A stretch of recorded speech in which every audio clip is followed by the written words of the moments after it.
beginning to end. I hope the men here don't feel too intimidated by that. We're just trying to correct for historic gender imbalances that have happened. It is a great pleasure to welcome you as a keynote speaker today in what is really a very special year for us. As you know, Portugal is celebrating 50 years of democracy. And I feel that we are particularly lucky to have you here as an expert to present on your most recent research on one of the emerging cleavages of our time, namely the regional imbalances and differences that exist and their impact on political discontent. I'm sure your talk will contribute to our mission, to the ICS mission, which is to develop innovative research of international standing and global significance on the multifaceted challenges of our world. And now I will switch to Portuguese. É com grande entusiasmo que dou as boas-vindas a todos para esta Palestra Sedas Nunes, da abertura do ano académico, um momento significativo para a comunidade ICS e o início do ano letivo. Nestes breves comentários tenho dois objetivos. Por um lado, oferecer uma visão geral sobre a importância da pós-graduação para a missão do ICS, partilhando algumas preocupações e expectativas para o futuro da formação avançada.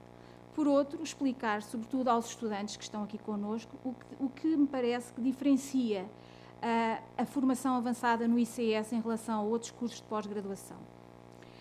Na nossa missão, consideramos a formação científica avançada como um dos pilares da nossa atividade.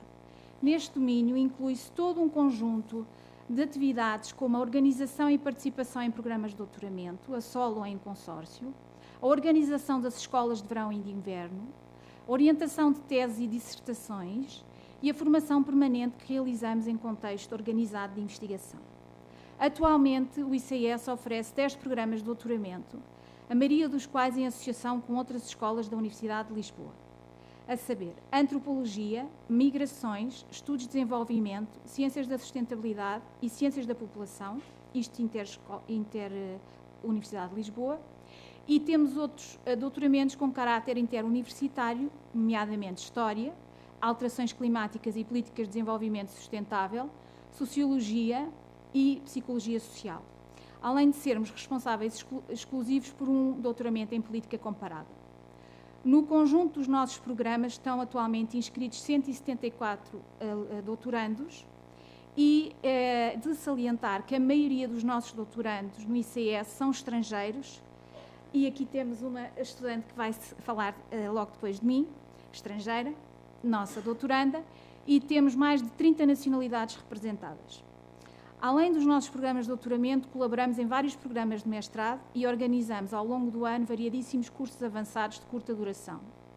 Ao cumprir esta nossa missão, consideramos que estamos também a contribuir para a construção do futuro da nova Universidade de Lisboa, que após uma década da sua fusão, continua a apostar no fortalecimento dos estudos pós-graduados interescolas como forma de afirmar a identidade desta nova universidade. Esse foi inclusivamente um dos principais pontos que foi salientado pelo painel da A3ES, que recentemente avaliou a Universidade de Lisboa, um ponto muito positivo que eles salientaram e para a qual o ICS contribui. De facto, a formação avançada também é um pilar do plano estratégico que delineámos para os próximos 5 anos e que precisamos de preparar para a candidatura que submetemos à FCT recentemente. Nesse contexto do plano estratégico, assinalámos algumas dimensões que queremos fortalecer, nomeadamente continuar a internacionalização, atraindo estudantes talentosos do mundo inteiro, desenvolvendo cursos avançados em inglês, que sabemos que é algo que a Universidade de Lisboa também está muito interessada, facilitando a atração, mais uma vez, dos estudantes internacionais e apostando em parcerias com outras escolas da UEL para fortalecer as ciências sociais em Portugal. A fim de atingir estas metas, o ICS continuará a fazer esforços para reforçar o seu financiamento, seja enquanto escola da Universidade de Lisboa, seja enquanto unidade de ID e enquanto laboratório associado da FCT.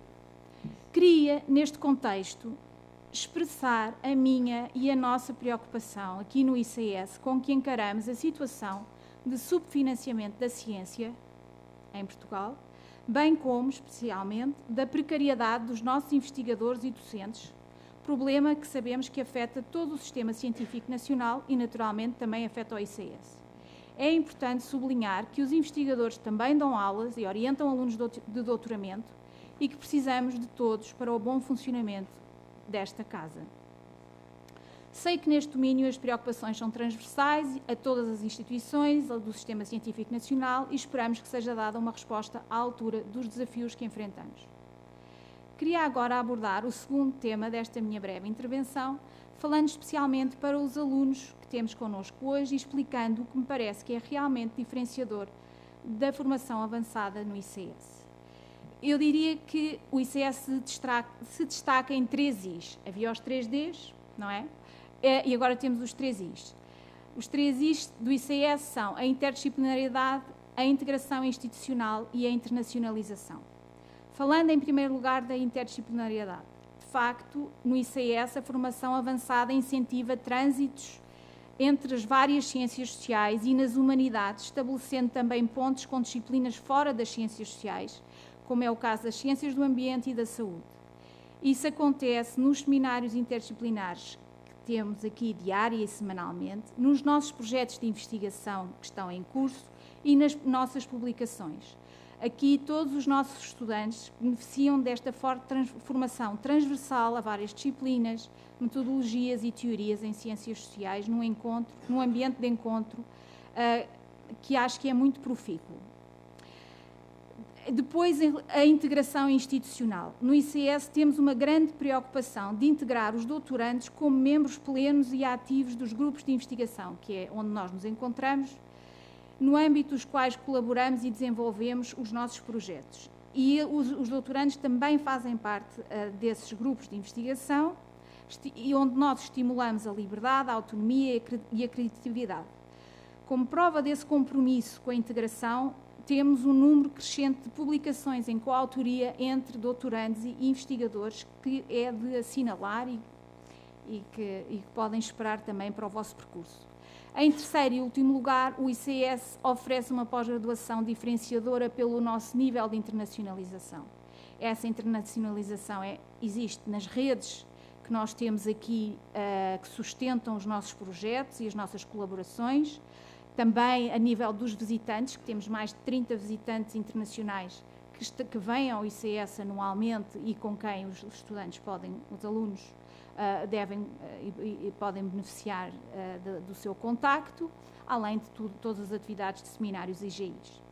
Tendo em conta estes 3 Is, acredito que o vosso percurso enquanto alunos vai ser realmente enriquecido, estando aqui no ICS. É uma mais-valia da formação avançada aqui, e queria dizer-vos que contem connosco para vos ajudar neste percurso, de forma a que vocês possam tomar partido destes elementos diferenciadores que nós aqui oferecemos para melhorar o vosso percurso académico, pessoal e também profissional. Termino, pois, agradecendo a todas aquelas pessoas que estiveram envolvidas na preparação desta palestra, em particular à Idalina Sanches, muito obrigada, à Eugénia Rodrigues, à Margarida Bernardo e à Raquel Brito, bem como todas as outras pessoas que estiveram envolvidas. E aproveito para dizer que depois do fecho desta sessão haverá um momento musical e peço que não se vão embora antes disso. Vai ser na sala ao lado e haverá também um moscatel de honra. Muito obrigada.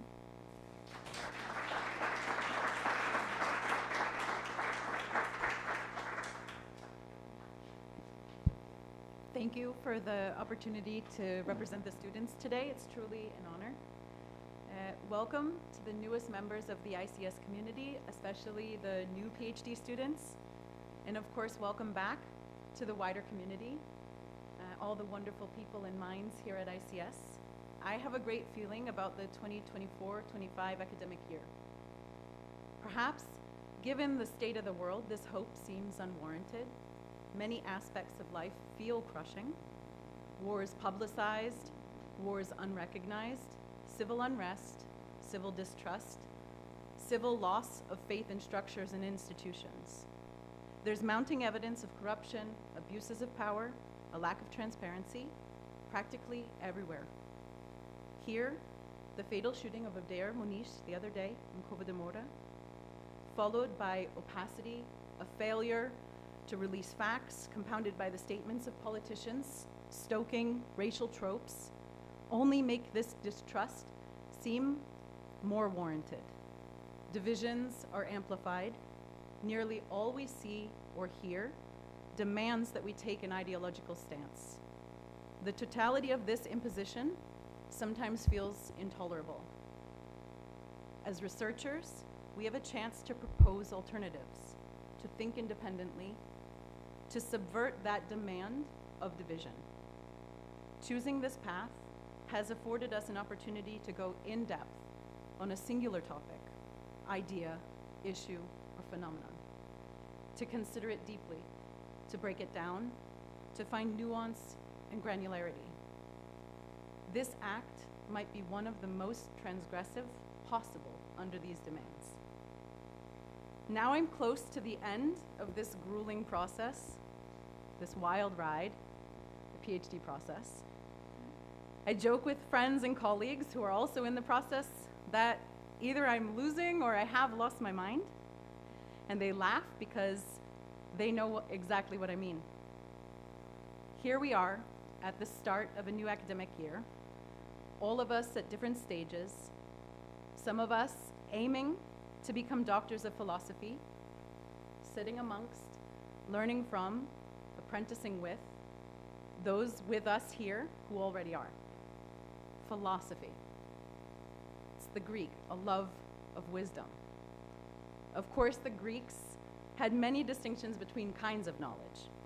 One of the hallmarks of wisdom, though, is that it takes time and experience. That's why having time and space to read and think is so invaluable. And gaining wisdom is like cooking slow food. How might we distill that wisdom, slow food, into bite-sized, nutritious nuggets? How might we better compete with TikTok, political discourse, or social media, the decidedly fast food versions? We are up against that. Is it possible? Especially for the youngest ones here, this is a real question, and we have a lot to learn from you. I affirm distinct ways of knowing and diverse epistemologies.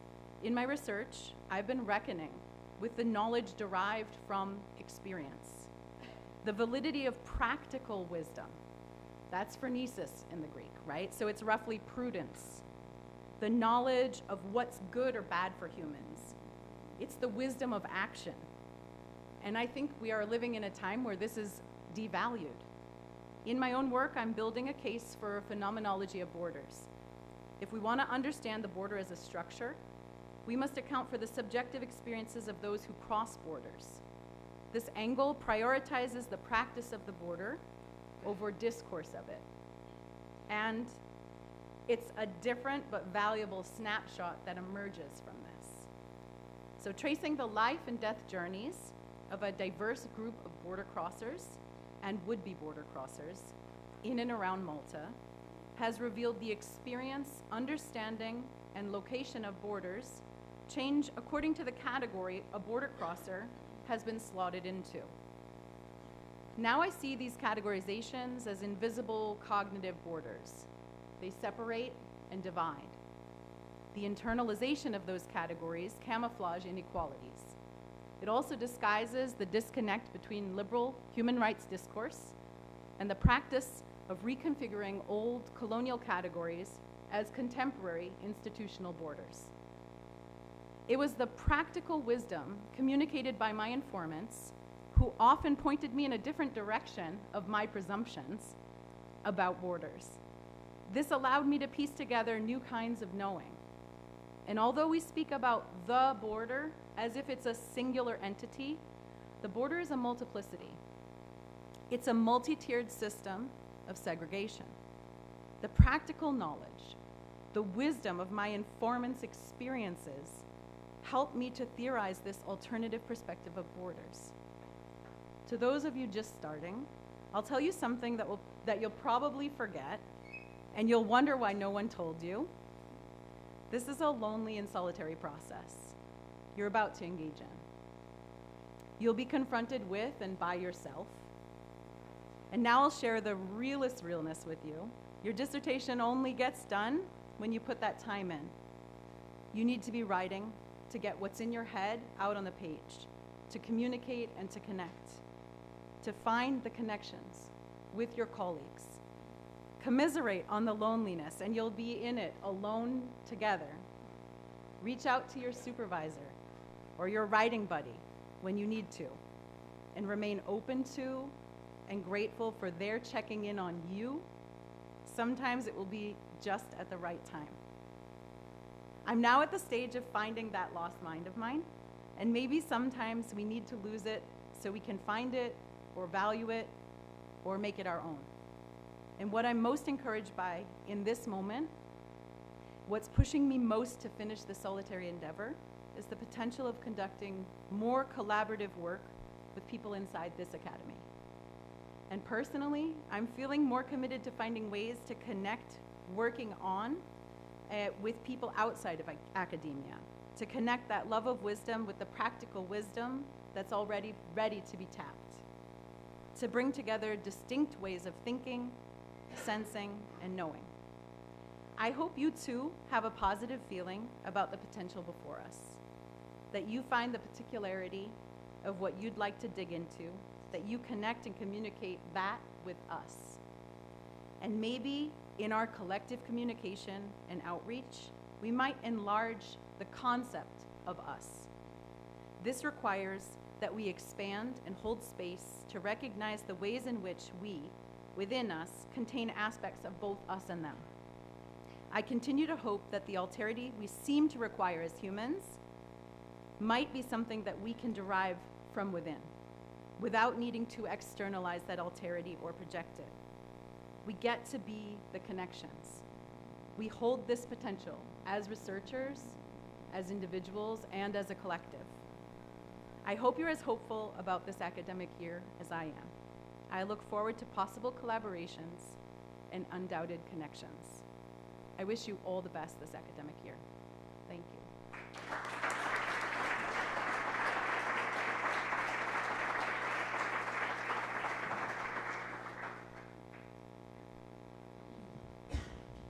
Thank you. Wow. Não. Excelentíssima Senhora Vice-Reitora da Universidade de Lisboa, Professora Cecília Rodrigues, Excelentíssima Senhora Diretora do ICS, Professora Marina Costa Lobo, Excelentíssima Senhora Presidente do Conselho Científico, Doutora Ângela Barreto Xavier, Excelentíssima Senhora Subdiretora do ICS, Doutora Idalina Sanches, cara estudante Elisa Senecal, a special and warm welcome to Professor Sofia Vasilopoulou, caras e caros investigadores, caras e caros membros da equipa técnica do ICS, and last but not least, caros estudantes.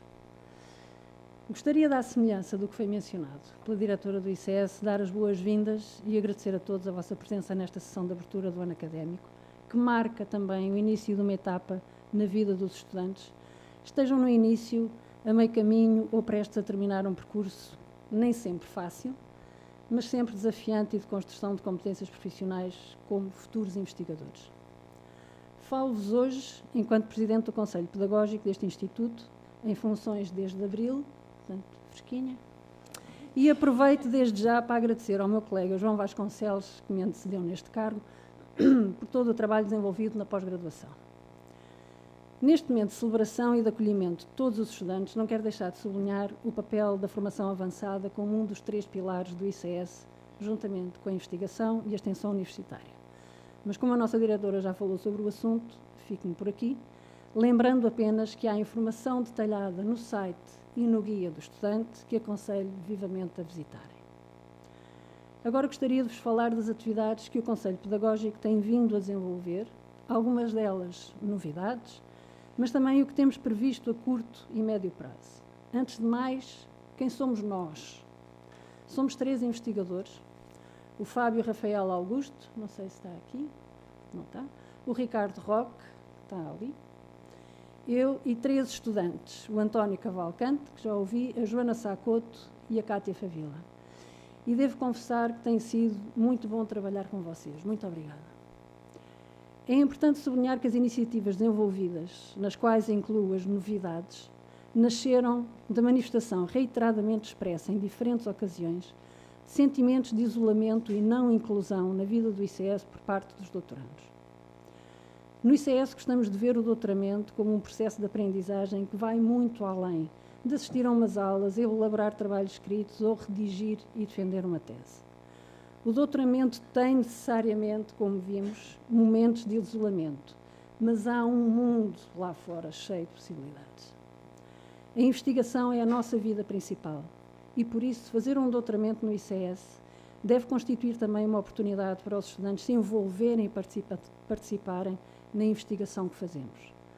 Ganham os doutorandos com a experiência de quem anda nesta vida há mais tempo, ganhamos nós com as ideias novas de quem dá agora os primeiros passos. O que é que desenvolvemos até agora? A realização do Open Day em junho. Não é uma iniciativa nova, tanto que fizemos a 10ª edição. O Open Day são, na verdade, 2 dias em que os estudantes de doutoramento apresentam o seu trabalho em 10 minutos a toda a comunidade ICS. É um evento organizado pelos estudantes do Conselho Pedagógico, principalmente dirigido aos estudantes e que pode integrar igualmente os doutorandos visitantes no ICS, e que constitui uma oportunidade única para que todos possamos conhecer o trabalho que estão a desenvolver em temas e áreas científicas muito diversas. Para os estudantes é o momento de conhecerem o que os colegas de outros cursos se encontram a investigar e de partilhar experiências e saberes. Este ano foram realizadas 30 apresentações distribuídas por 8 sessões e, apesar de alguns percalços, no final o resultado foi muito positivo. A partir de agora, o Open Day passou a fazer parte do calendário académico, destacando-se desta forma a sua importância e dinamização junto da comunidade ICS. Já temos os dias e um mês, mas peço imensa desculpa, é uma vergonha, não vos sei dizer quais são, não me lembro, mas já está marcado. Estejam, por isso, atentos às notícias, pois contamos desde já com a vossa colaboração. Outra atividade que desenvolvemos, a organização do programa de verão ICS-ULisboa e estágios de verão do programa Ciência Viva. Estes programas que o ICS disponibiliza aos jovens do ensino secundário constituem uma prática habitual desde há largos anos e no âmbito do pilar da extensão universitária. A novidade é que este ano, a semana dedicada aos 28 jovens com a idade entre os 14 e os 18 anos sobre o tema O Teu Mundo na Visão das Ciências Sociais foi preparada e dinamizada na íntegra pelos nossos estudantes. A semana de estágios, com sessões no ICS e visitas à Assembleia da República e ao Centro de Transferência, Tecnologia e Valorização de Conhecimento na Universidade de Lisboa, revelou-se uma iniciativa que permitiu a interação entre jovens participantes e os doutorandos e demonstrou a sua capacidade e autonomia na preparação de um programa científico voltado para mini-stakeholders que um dia poderão voltar ao ICS. Isto já é uma novidade, a semana de acolhimento aos novos doutorandos e doutorandas, que decorreu nos dias 10 e 11 de setembro e incluiu sessões com os órgãos de gestão do ICS e com o Serviço de Gestão Académica, uma visita guiada ao edifício do ICS e outra ao campus da Universidade de Lisboa, um lanche convívio e a entrega de um kit estudante. A iniciativa foi muito bem acolhida pelos estudantes recém-chegados e permitiu conhecerem-se entre si, conhecerem um pouco do ICS e dialogarem com os colegas que se encontram agora na fase final dos seus doutoramentos, nomeadamente os estudantes do Conselho Pedagógico. A estes, ao António, à Joana e à Cátia, quero aproveitar para agradecer o envolvimento, a dedicação e o entusiasmo com que têm participado em todas as tarefas, algumas mais agradáveis do que outras. Na minha ainda curta experiência como Presidente do Conselho Pedagógico, a vossa presença tem sido fundamental. O que é que pretendemos desenvolver? 1. Criação de um programa de mentoria. Este programa visa proporcionar a cada um dos estudantes que agora iniciam o seu percurso neste instituto um apoio mais personalizado, oferecido por doutorandos de anos mais avançados que podem ajudar em questões tão diversas como a organização e participação nos grupos de investigação, a realização de trabalhos, o funcionamento dos serviços de apoio do ICS, a procura de alojamento, entre outros mais ou menos prosaicos. Será aberta nos próximos dias uma manifestação de interesse para potenciais mentores e, por isso, peço aos alunos aqui presentes que ajudem não só a divulgar esta iniciativa, mas também a disponibilizarem-se também como mentores, de modo a apoiarem os novos colegas no seu processo de integração no ICS. Alguns da sua integração em Portugal, em Lisboa, é muito mais complicado. Outra coisa que pretendemos fazer é relançar a Associação de Estudantes. Há alguns anos existiu no ICS uma Associação de Estudantes e acabou por se extinguir. Os estudantes do Conselho Pedagógico pretendem agora reativar este órgão e terão para tal o total apoio do Conselho Pedagógico. Uma associação de estudantes no ICS pode desenvolver projetos e atividades diversas, como campanhas, iniciativas ambientais, debates, atividades recreativas, culturais, artísticas, sei lá. E poderá ainda constituir um meio de dar voz aos estudantes junto dos órgãos dirigentes do ICS. Terceira atividade que queremos fazer: criação do núcleo de estudantes com necessidades educativas específicas no ICS. Será dada particular atenção à criação de um NE, alinhado com a política de inclusão destes estudantes e com a estratégia da Universidade de Lisboa. O ICS integra a rede de necessidades educativas específicas da Universidade de Lisboa, que visa proporcionar condições para o sucesso escolar e a plena participação dos estudantes com este tipo de necessidades na vida académica da Universidade de Lisboa. E isto é um assunto que passa despercebido até acontecer. E se fala muito nas questões de saúde mental por parte dos estudantes, se fala muito na adaptação de alunos com necessidades específicas, o ICS tem que estar preparado para acompanhar estes estudantes e para lhes dar apoio, para lhes dar saídas. Criação do Prémio da Melhor Tese. Com este prémio, de caráter anual, pretende-se reconhecer o mérito da melhor tese defendida no ICS. A criação do prémio e o seu regulamento serão da responsabilidade do Conselho Científico do ICS. Reforçar o programa Erasmus+. Pretendemos estabelecer novos acordos com outras instituições integradas neste programa, promovendo a mobilidade de estudantes e a sua internacionalização, nomeadamente na integração em redes de investigação. Estimular os nossos estudantes a participar na competição de 3 minutos de tese, promovida pela Universidade de Lisboa. O ano passado,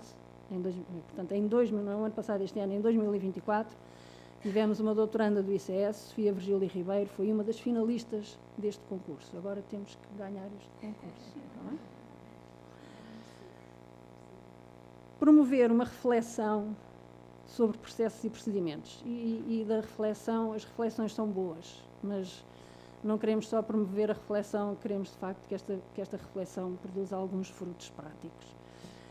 Resistentes no serviço de gestão académica para agilizar e otimizar recursos e futura implementação. Continuar com o programa de formação Flash Training, sobre assuntos vários de interesse também para os estudantes, a bibliometria, a biblioteca, o Fênix, comunicação, entre outros. Gostaria, por fim, de destacar a importância de mais um momento muito importante na vida do ICS, as eleições para os representantes dos estudantes no Conselho Pedagógico. Os 5 estudantes, 3 efetivos e 2 suplentes, terminarão os seus mandatos em janeiro de 2025, o que significa que teremos eleições muito em breve.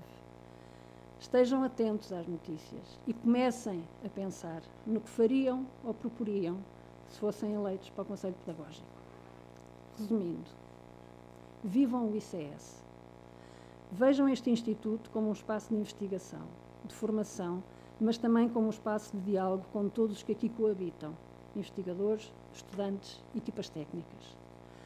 Aproveitem o ambiente de estudo em várias áreas do conhecimento no domínio das ciências sociais e das humanidades. Aproveitem todos os recursos que o ICS disponibiliza, desde a biblioteca, o arquivo de História Social, as salas de estudo e outras infraestruturas. Este edifício é lindo. A biblioteca é linda. Eu, no meu doutoramento, escondia-me na biblioteca para trabalhar. As condições que nós temos, nós andamos aqui todos os dias e não damos valor, mas isto são as condições perfeitas para trabalhar.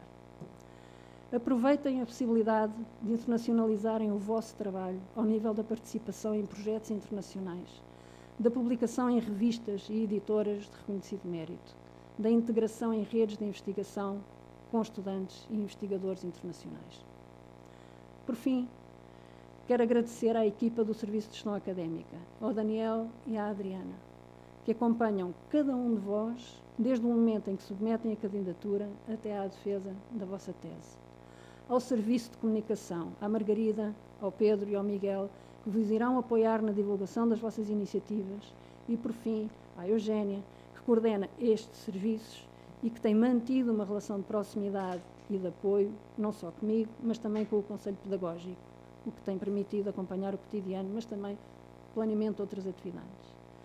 Termino desejando que sejam muito felizes no ICS e que recordem o doutoramento como um tempo que valeu a pena passar. Obrigada.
Olá, boa tarde a todos e a todas. Well, let me switch to English. First of all, let me thank you all those here present that were able to join us on this very special day. Not only those in presence, but also those that are watching us through our YouTube channel. More particularly, I would like to thank the Vice Rector of the University of Lisbon, Professor Cecília Rodrigues, but also all the school directors and members of ICS bodies that are able to be present today. Naturally, our students from the different PhDs, colleagues, friends that I see in the audience, technical staff. Thank you so much for making this day possible. Finally, Professor Sofia, thanks so much for accepting this invitation to visit the ICS.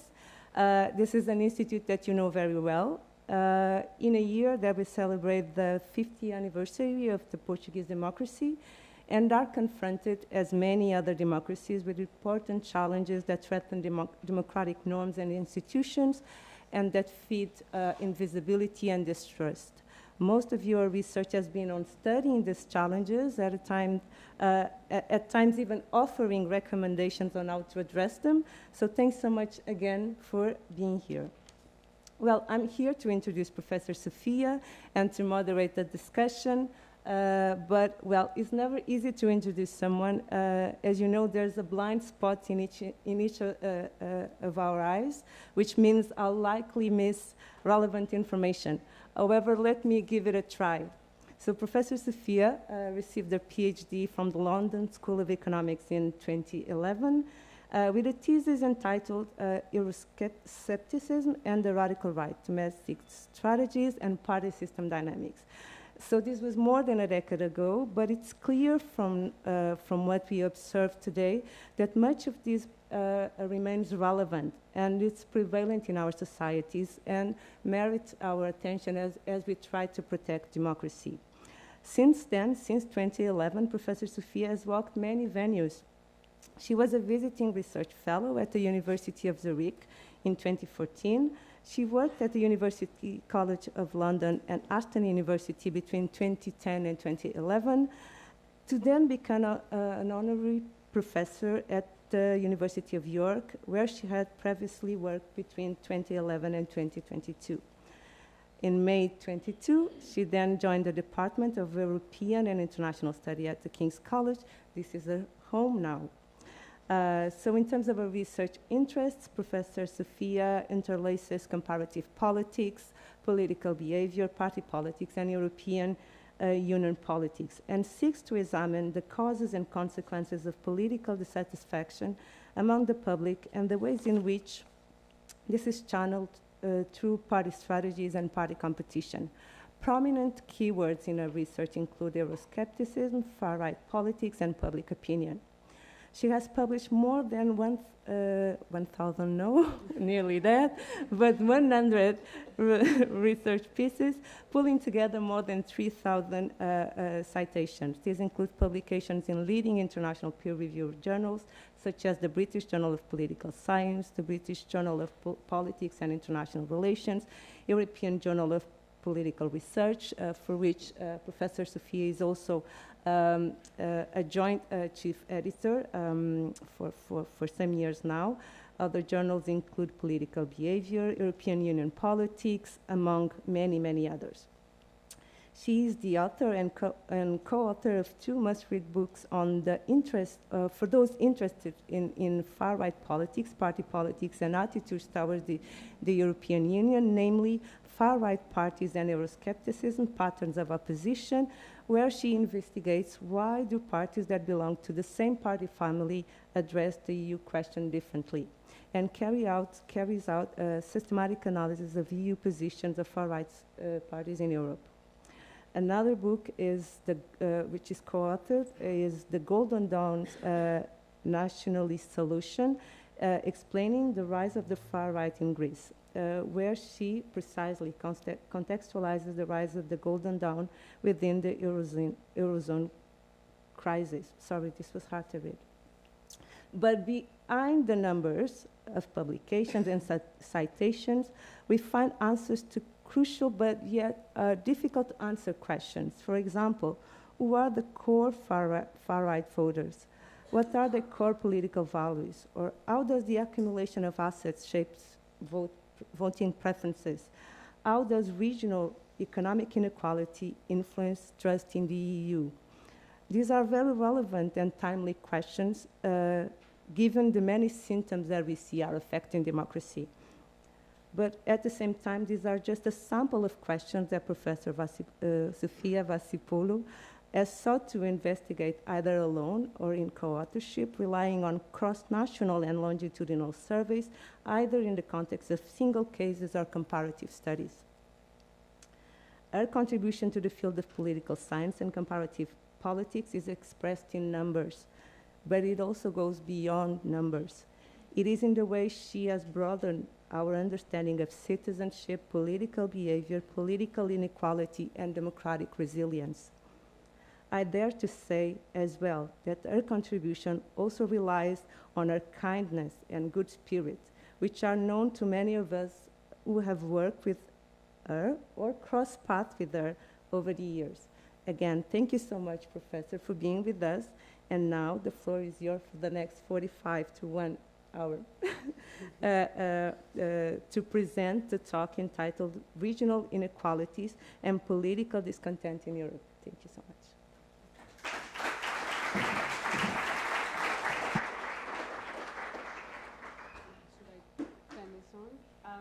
Thank you very much for this introduction. I'm humbled and honored to be here. I've never had such an extensive introduction of myself that goes back all the way to my PhD years. So, wow, thank you very much. Now, the stakes are high, I suppose. So, I'm very happy to be here among some people I already know, colleagues and friends, but also to meet other people who are based here at ICS. As Katarina said, most of my work is on political discontent broadly defined. I've worked particularly on questions of Euroscepticism, so why political parties or the public are against the European Union. I've also worked a lot on far-right politics. My PhD, which you already mentioned, kind of brought these two things together. Now I'm broadening out, and what I will present to you today is some of the work I've been doing the last couple of years. I've actually presented some versions of this work here. Oh yes, but I will have to move because I need to show stuff on the thing. Can we move this?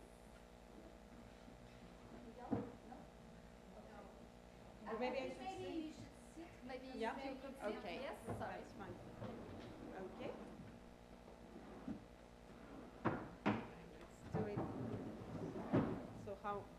How about this? Is this better? Yes. Okay. Sure. Yes. Great. Thank you very much. So I have presented some of this research here a couple of years ago. I have received excellent comments, and this is a continuation of parts of this research that I will discuss today. So the title of my talk is about political discontent in Europe, and I want to look at this issue specifically from the point of view of regional inequalities, inequalities within countries or subnational inequalities. Now, most of my work, or all of my work really, is situated in Europe, but somehow counterintuitively, I want to start my talk from the United States. And I want to take you back a few years in 2016 when Trump won the elections. Okay, when Trump, can you hear me now? Yeah? Okay. When Trump won the elections, and quite a lot of the discussion there at the time was about the role of specific states in the United States and the role of what we colloquially talk or refer to as the Rust Belt. So the Rust Belt is a set of states that are in the Midwest. They are quite a few states. They range all the way from kind of parts of New York all the way to Michigan, Wisconsin, Indiana, Illinois, and Pennsylvania. And quite a lot of discussion at the time was essentially Trump's ability to set a foot in these states and win some of these states, which were actually very important with regards to the electoral outcome at the time. Why were they important and what changed? So the scholarship talks about this as the revolt of the Rust Belt. Now, these states essentially represented a group of states which had benefited from what we call in the literature the Fordist example of political economy, an example that is based on mass production, industrialization, which essentially over time lost out from technological change and change towards the knowledge economy and the innovation economy. So there was a lot of discussion at the time. There was a very catchy title that referred to the revolt of the Rust Belt. Now, these states not only felt very strong economic decline for the reasons I mentioned, deindustrialization and change moved towards the knowledge economy, but that also translated to political and cultural marginalization. Political and cultural marginalization because not only income dropped, but also infrastructure dropped. That translated into movement of a lot of people out migration, people leaving those places, and essentially a very strong feeling that essentially regions that once were right at the forefront of the political economic model of the United States are actually, that was based on the industrial society, essentially were shut it off from government, and they felt that government really did not represent them any longer. So there is a very strong piece by a colleague in the US, Maguire, who talked a lot about the revolt of the Rust Belt being a revolt against representation. Okay, and from that kind of work, we have seen a lot of work looking at essentially how economic decline that is regionally concentrated translates into political discontent in various ways. So there, the argument is that these people living in these areas revolted were against representation as a whole, and it just happened that Donald Trump at the time gave them some kind of solutions that spoke exactly to their problems, spoke exactly to the problems of deindustrialization, the working class, and this idea that the government did not really look after these kinds of people anymore. So in a way, it was not, the argument goes, it was not really even a win for the Republicans per se, it's just that, or a win of Trump's personality, but it's just the fact that Trump's policies and rhetoric identified those issues, and to a large extent, he spoke about those issues. Now, fast forward a few years to this year's election, we'll have election very soon. There is still discussion about the same states. So Biden, in 2020, managed to kind of win some back. At the moment, there are 7 marginal or swing states, out of which 3 are actually in the Rust Belt, okay? So we've got Michigan, Wisconsin, let me see if that works. Here, Michigan, Wisconsin, Pennsylvania.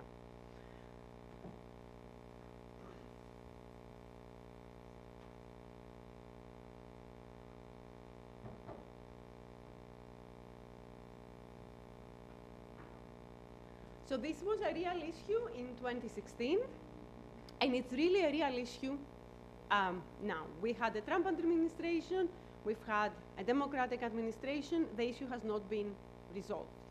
So if we were to essentially cross and go to the other side of the pond, somewhere that is a little bit closer to us, I want to talk a little bit about Brexit. So Brexit took place, so Brexit was the referendum about the United Kingdom's membership of the European Union. It happened in the same year as the US election. That was a coincidence.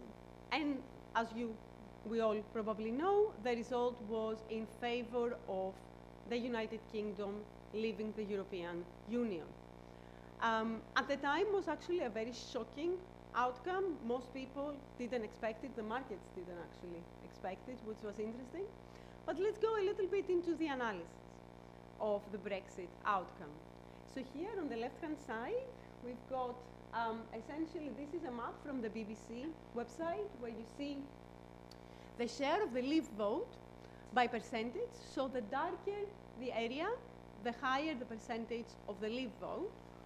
And as you see very clearly, we have this area here, which is really dark, it's close to black, less than blue, and this is the area that essentially encompasses the West Midlands and East Midlands, this over here, where we see a story that is very, very similar to the story that I mentioned earlier about Michigan, Detroit, Pennsylvania. So we don't have the Rust Belt as an expression in the UK, but essentially we talk about the Midlands. We mean something very similar. We mean the areas that have suffered from deindustrialization.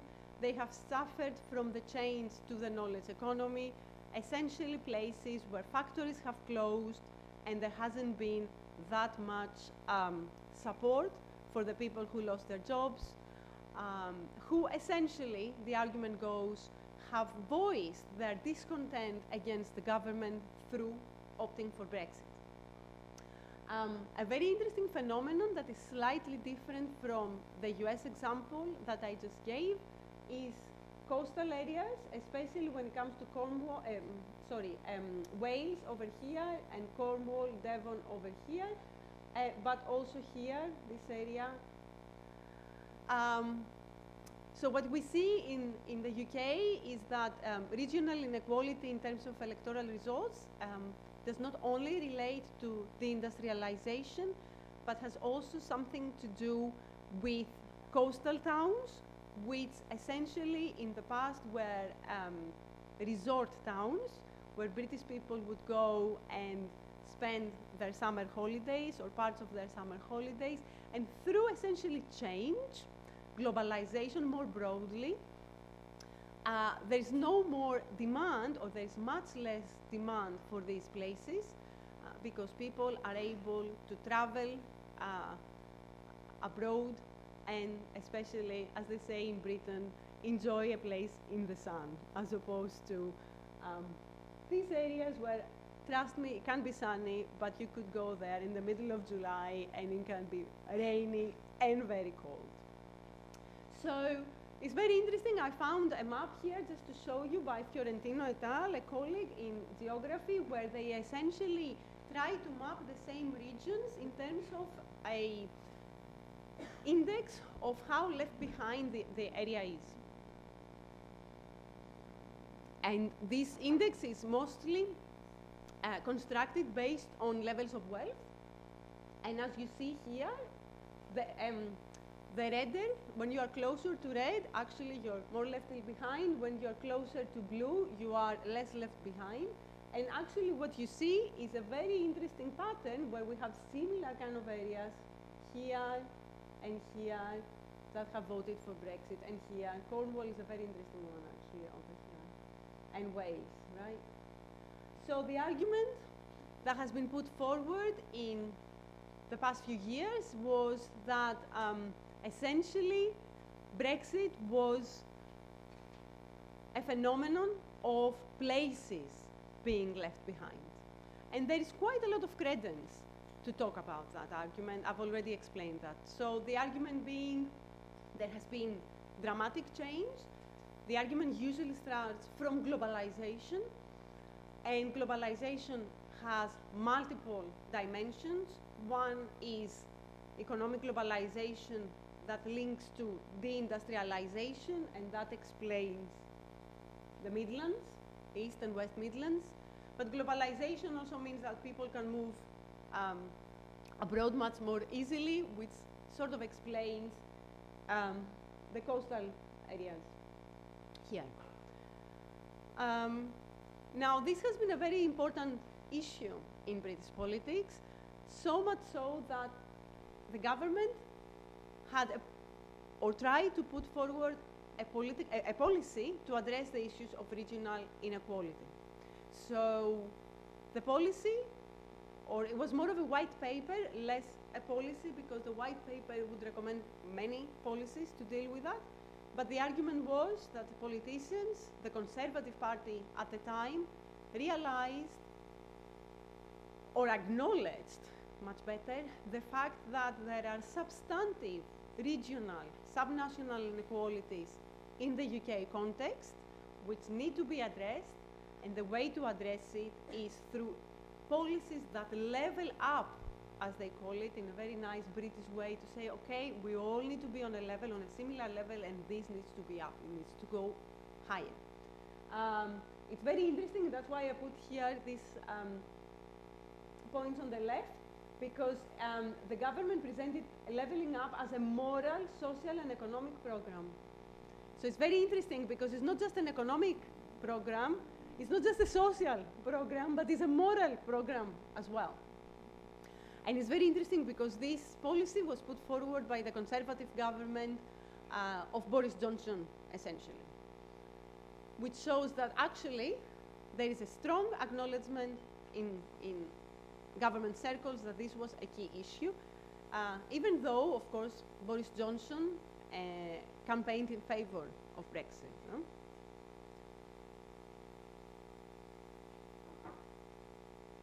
I should say that this policy was kind of a hot political topic at the time, and now has been very nicely shelved by the new Labour government. They talk about infrastructure and so on, but we're not talking about levelling up, because that, in terms of connotation, is attached to conservative politics, and some people also argue that it's very Brexit related. But I just wanted to give you a picture from the country I work in, and how these kind of regional inequalities are very important within that country. Let's now try to broaden it out and look at what's happening in Europe. Now, I've got a few maps. You'll find that I've got quite a few maps in my presentation, because my presentation has quite a strong geographic component to it. And from now on, I will present some work that I have co-authored with colleagues from Denmark in a recent special issue in the Journal of European Public Policy. So this is just kind of mapping, just to show, this is mapping, trust in the European Parliament measured in European regions. When we talk about regions, we are talking about sub-national units, and usually we tend to visualize these in what we call NUTS areas. This is a European Union, essentially measurement of geographical space based on how many inhabitants there are in that area. So here I am presenting you essentially percentage of trust in the European Parliament in European NUTS 2 regions, where you see essentially on the left-hand side here the absolute levels of trust by region, so meaning what are the percentage of trust in the European Parliament in each region, and here relative means how each region within a country would compare to the national average. Now the key sort of point to make here is that there is a lot of regional variation. There is a lot of subnational variation when it comes to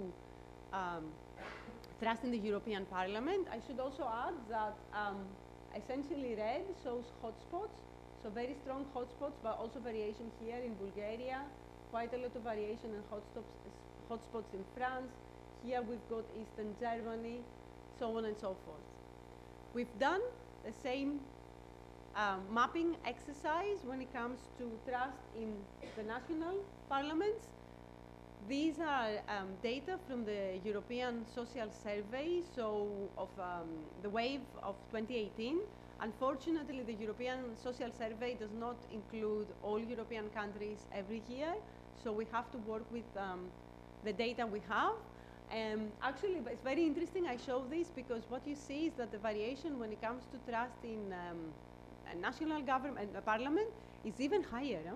And actually, it's even the variation is higher, and the levels of trust in national parliament are comparatively lower than in the European Parliament, which is a very interesting point for me that I work on both arenas to see that even though there is a lot of Euroscepticism, actually on average trust in national parliaments is much lower than trust in the European Parliament.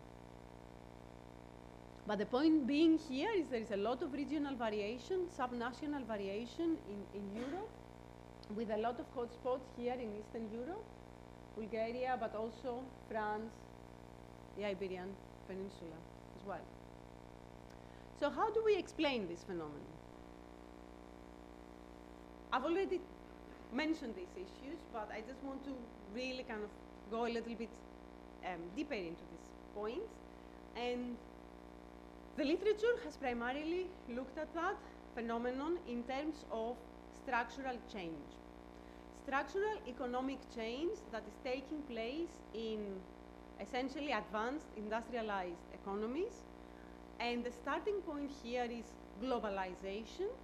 And from globalization, there is associated change that has to do with deindustrialization, but also technological change and demographic change.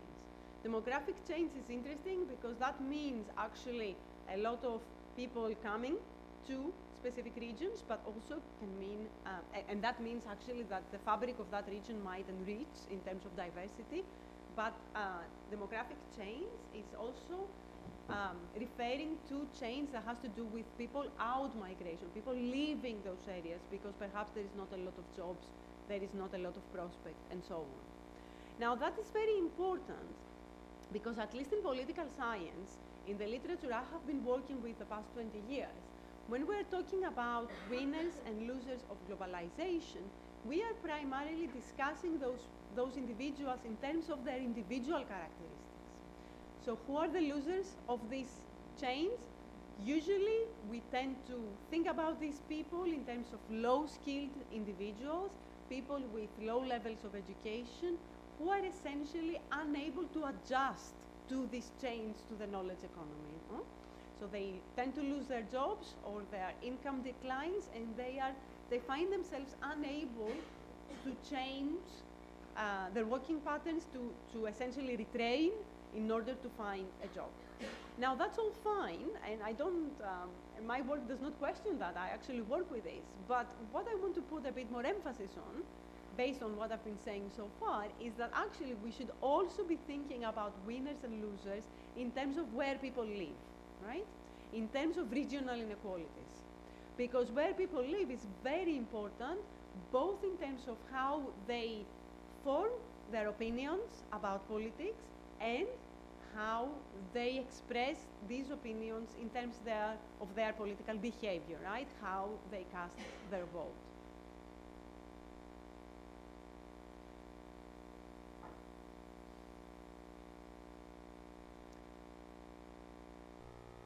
And what we know from the literature is that this regional economic variation essentially tends to divide regions very simply in rich or richer regions versus poor or poorer regions. Again, here when I'm talking about regions, I'm talking about subnational regions, not regions as in East versus West Europe or South Europe, but within countries, variation within subnational units.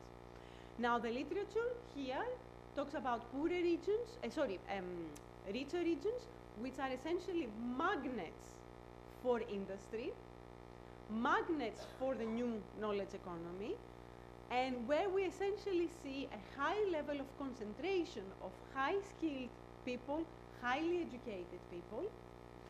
So where we see areas that, as an association, they tend to experience much higher levels of public services because they are richer, they are investing more in public services, they invest more in infrastructure and so on. And essentially they become magnets for population. And the population that tends to move to those areas tends to be more highly educated. So in these areas we see concentration of skill, concentration of education. On the other hand, poorer regions are facing significant challenges. So what you tend to see is out-migration, right? Is the other side of the coin. These regions are essentially disconnected from the knowledge economy. They are disconnected from innovation. And essentially people who work in these areas tend to benefit from much lower levels of pay and essentially poorer conditions. This tends to translate into essentially worse infrastructure projects. Perhaps some of these places are much more disconnected or disjointed from the outer world or from the capital region and so on. Quite often, the literature talks about these areas in terms of decline of manufacturing employment. And essentially, these places are exposed to globalization. They are exposed to trade shocks. So there's been some literature that discusses Brexit in terms of a trade shock issue, actually. And the map that I showed you earlier, the places that are in red are places where outsourcing to China has actually influenced them much more than others. But essentially, this literature will tell you, okay, on the one hand, we've got regions that prosper, regions that have been able to adjust to change, and on the other hand, we've got regions that are caught in what we call income traps, with whatever social and political consequences that might have. And this literature primarily, I should say, derive from economic geography. Okay, so here we've got various kind of fancy, I think I should say economic geographers are very good at finding catchy phrases to present their ideas. I think they are excellent at that. So they've talked about left behind places. They have talked about the geography of discontent, and that's my favorite, I've left it, the revenge of the places that do not matter. They're very, very, very good. Very good. So it conveys the point. I've been speaking for the last 20 minutes. I should have just given you this slide. How long do I have? 20 minutes? Yeah, okay, perfect. Okay, so that was kind of essentially my build-up to the talk. But I want to place a big but, a big however, to this picture to this narrative I gave you so far. And I start with this. And this is the part where my lecture becomes a little interactive. And I would like to ask you if you could have a wild guess about where this place could be. I should just say it's in Europe. I can give you that clue. Somewhere next to the sea. Any ideas? What was the first before Malay? Yes. So, a prize to the answer there. This is Nice. And I love Nice because it's very nice in Nice, as we would say, right? And you might have visited Nice, and if you have not visited Nice, it's a very nice place. You need to have quite a lot of money to actually visit Nice. And I love this place because it's actually a place that goes fully against what I've just said. In the sense that it's a large city. It's actually the fifth largest city of France. It's highly populated. So we cannot make an argument about out-migration, for instance. Out of 27 nuts regions in France, it is the third highest in terms of GDP. So the first is Paris, Ile-de-France, the second is Rhône-Alpes, the third is Côte d'Azur, so Nice is the capital of Provence-Alpes-Côte d'Azur. And, as I will show you now, we have a very high concentration of people opting for the far right, or the populist right, or whatever you want to call it, okay? So the Rassemblement National. And I should say that people in this area, so let me just show here. So this is the NUTS 2 region here. Actually, let me just, there we are. So this is Provence, Alpes, Côte d'Azur. This one, Nice is somewhere here.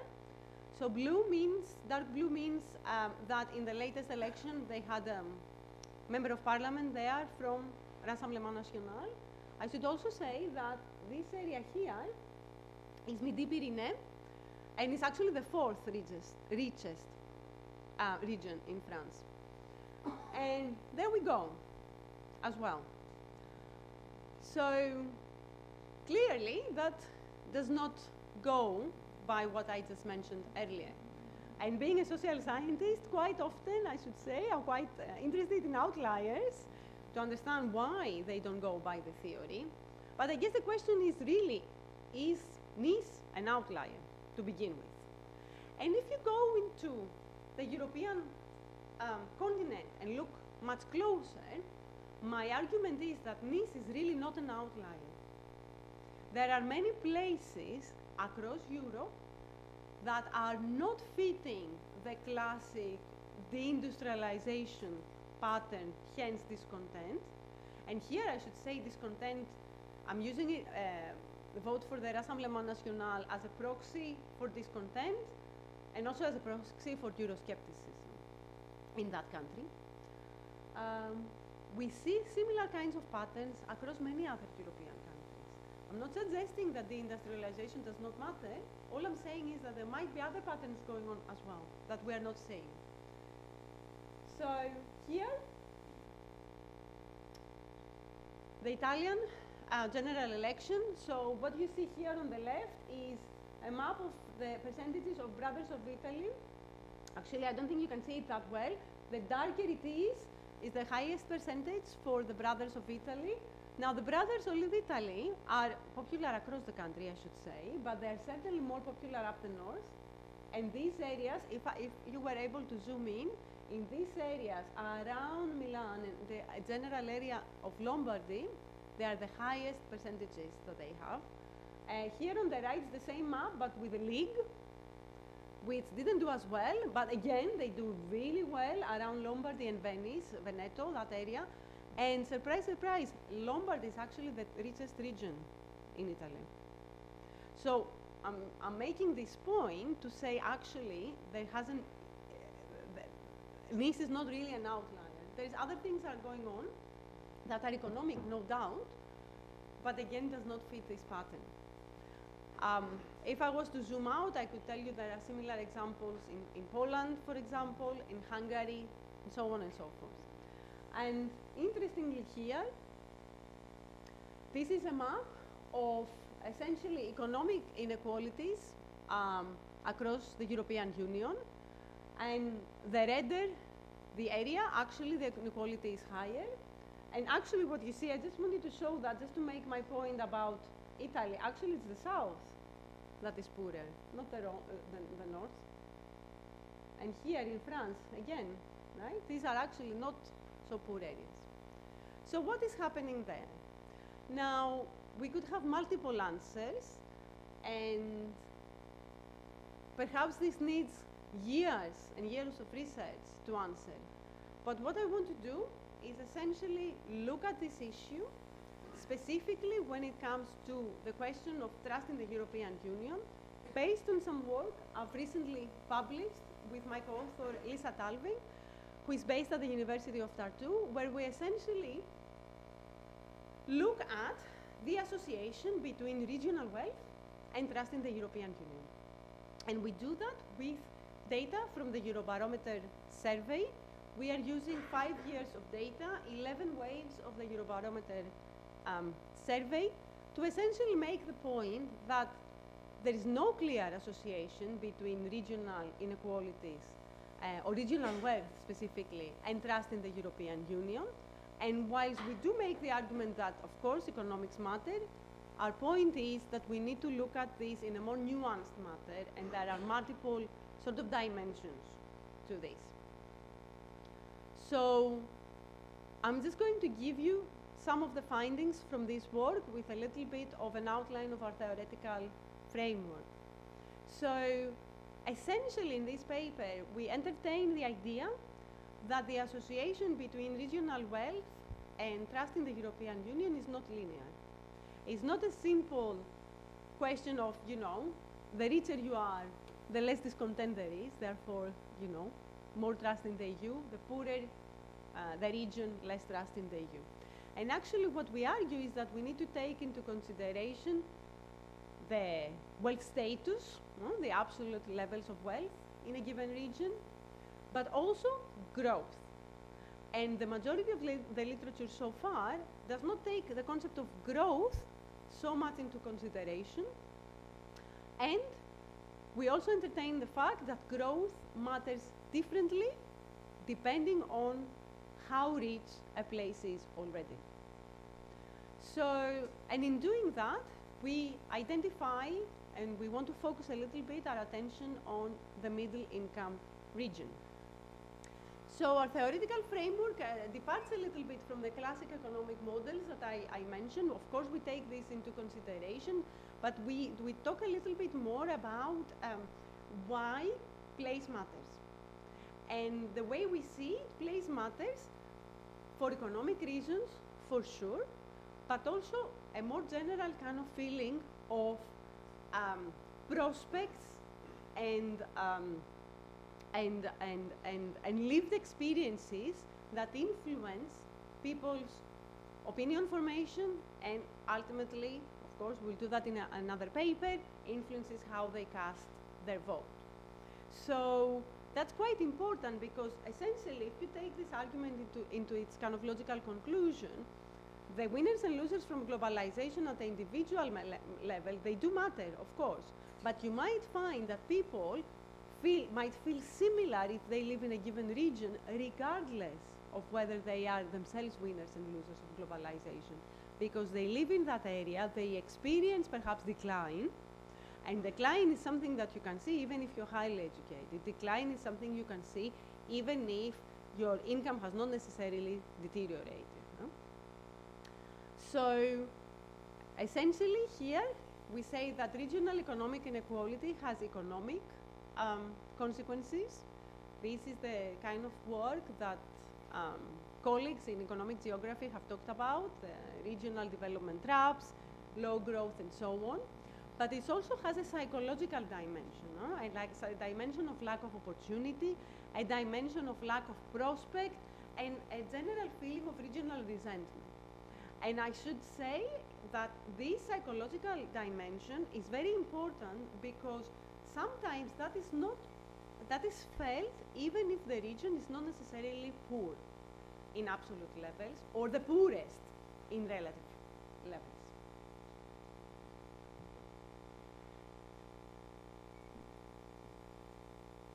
So to delve a little bit into our argument, so here we are looking at the effect of regional wealth status on how wealthy is a given region on trust in the European Union. And for these static effects, we start from kind of classic theories of the European Union and public opinion formation. And basically, the theory tells you that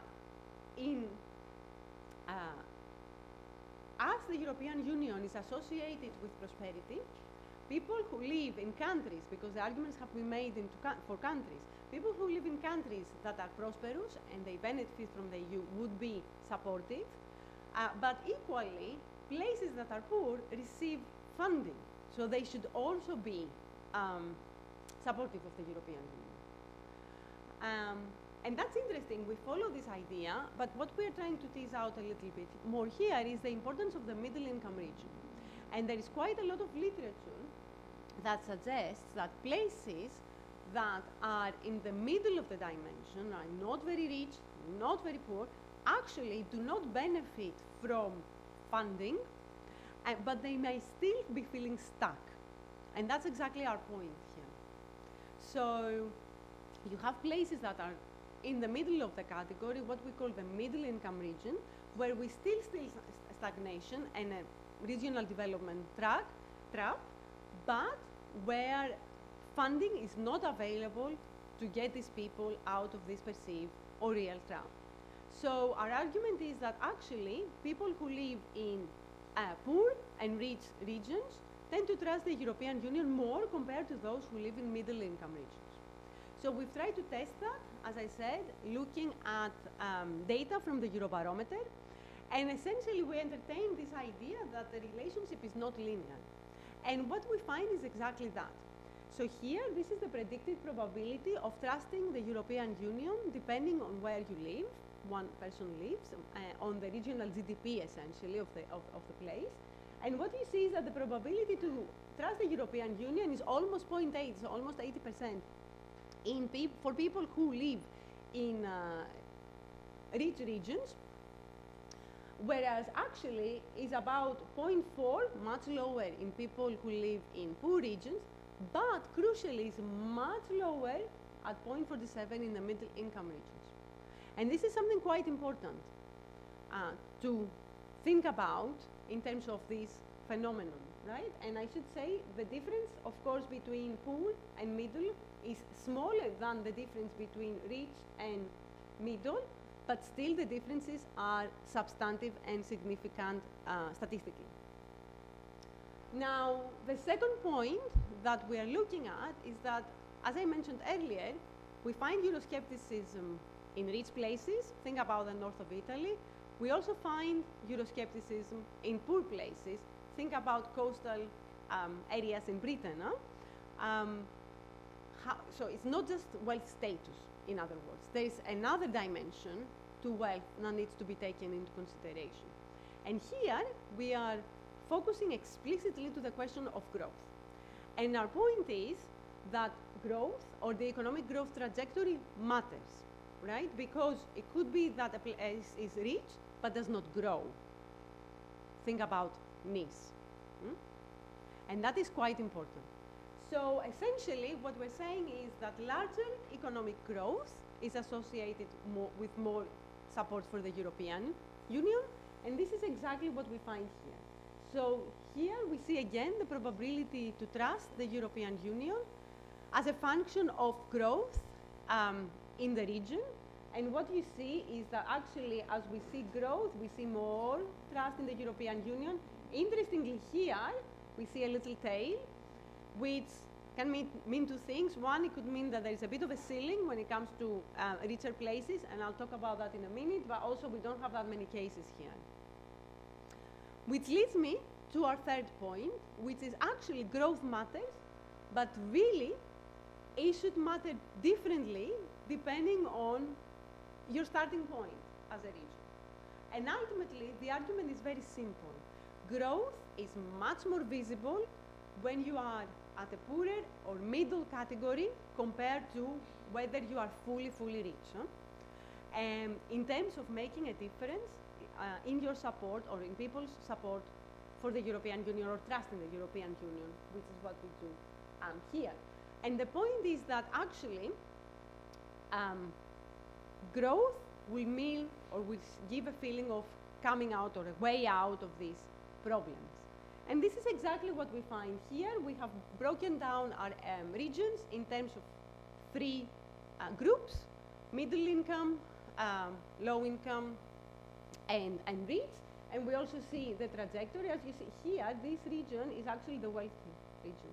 So even if we see growth, actually the line is flat. It doesn't change support for the European Union or trust in the European Union. But the slope is very similar in poorer or middle-income regions when it comes to trust in the EU. When they see growth, trust in the European Union improves. So I'm aware I'm running out of time, so I'm going to go into our lessons learned here.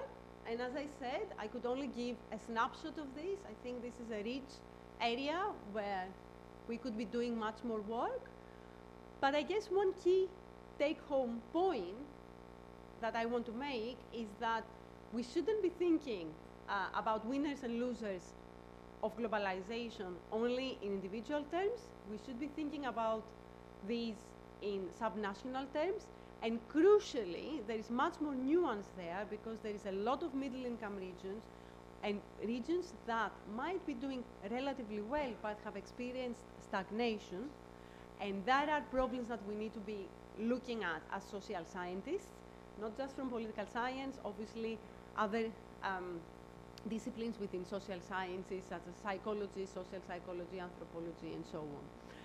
Economic growth matters, and that is a problem if you see it from a policy perspective, because there's not so much positive prediction or forecast in terms of growth in Europe. So this is something that is here to stay. And of course, the mechanism is quite complex, as I've mentioned. Looking forward, I would say three things before I close this lecture. First, I've given you a snapshot of contextual effects. Everything that I talked about was about the type of region and how context matters. But we don't really know, there is not a lot of research or very, very limited research on actually individual level mechanisms. How people's socioeconomic background living in specific regions actually would matter. There are multiple mechanisms that need to still to be tested, both quantitatively with surveys, but also qualitatively with focus groups, interviews, participant observation, and so on. Second, we need to be thinking about measurement, because measurement only in terms of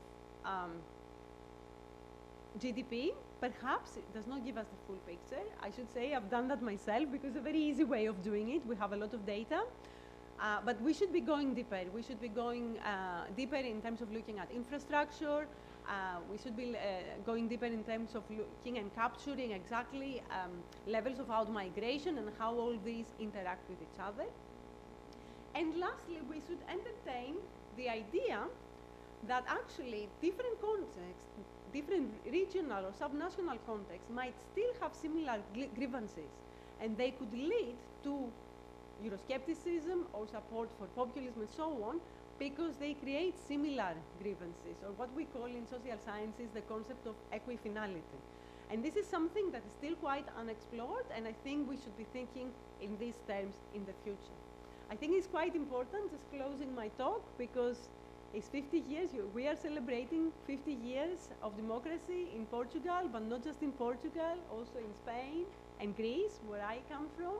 And actually what we see is that in these three countries, not only there is regional inequality in terms of how they fare versus the rest of the European Union, but there are substantive within-country inequalities that have a lot of scope to translate into further political discontent. On that note, thank you very much, and I'm happy to take your questions.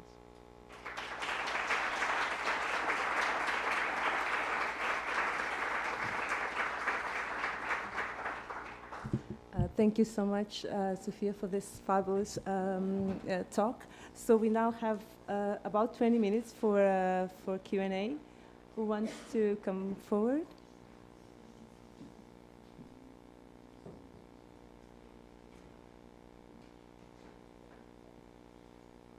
Okay, we have a question there. Yeah. Could you introduce yourself and then ask the question?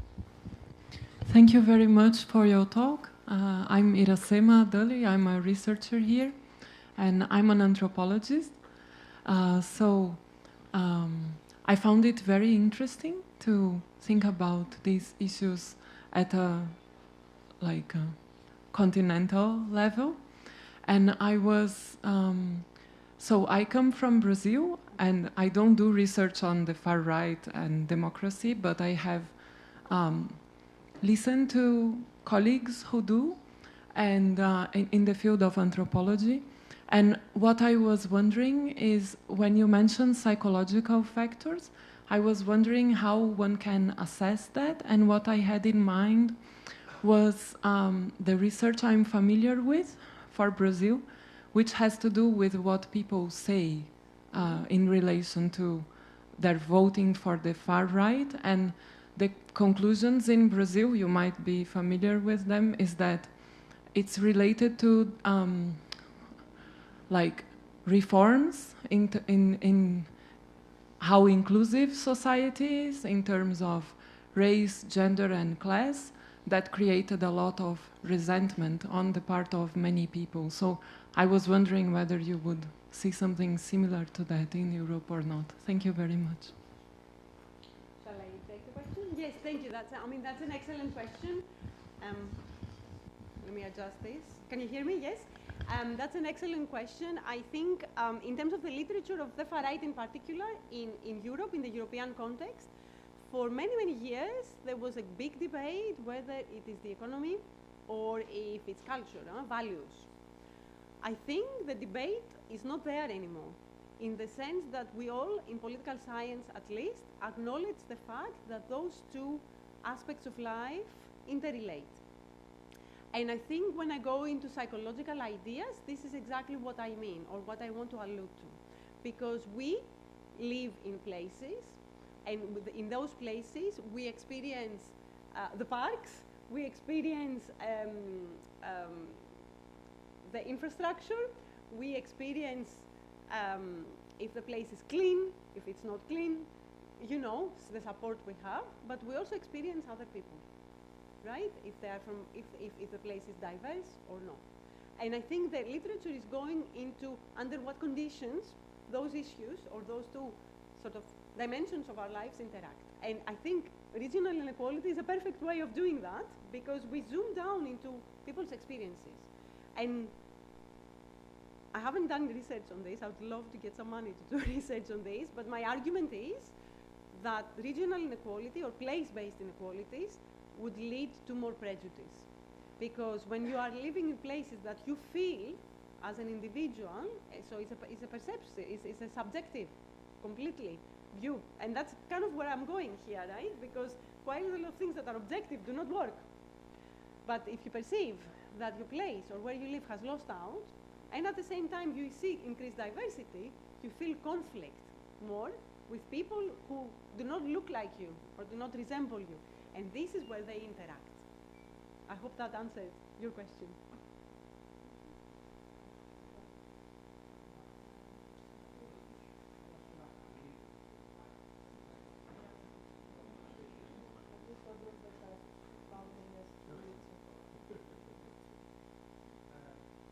I'm Miguel Cruz. I'm an historian. I come into this from a different angle, and I would like to ask you if you can tell us something about the territorial units that you use, or political science in general uses for this kind of approach of research.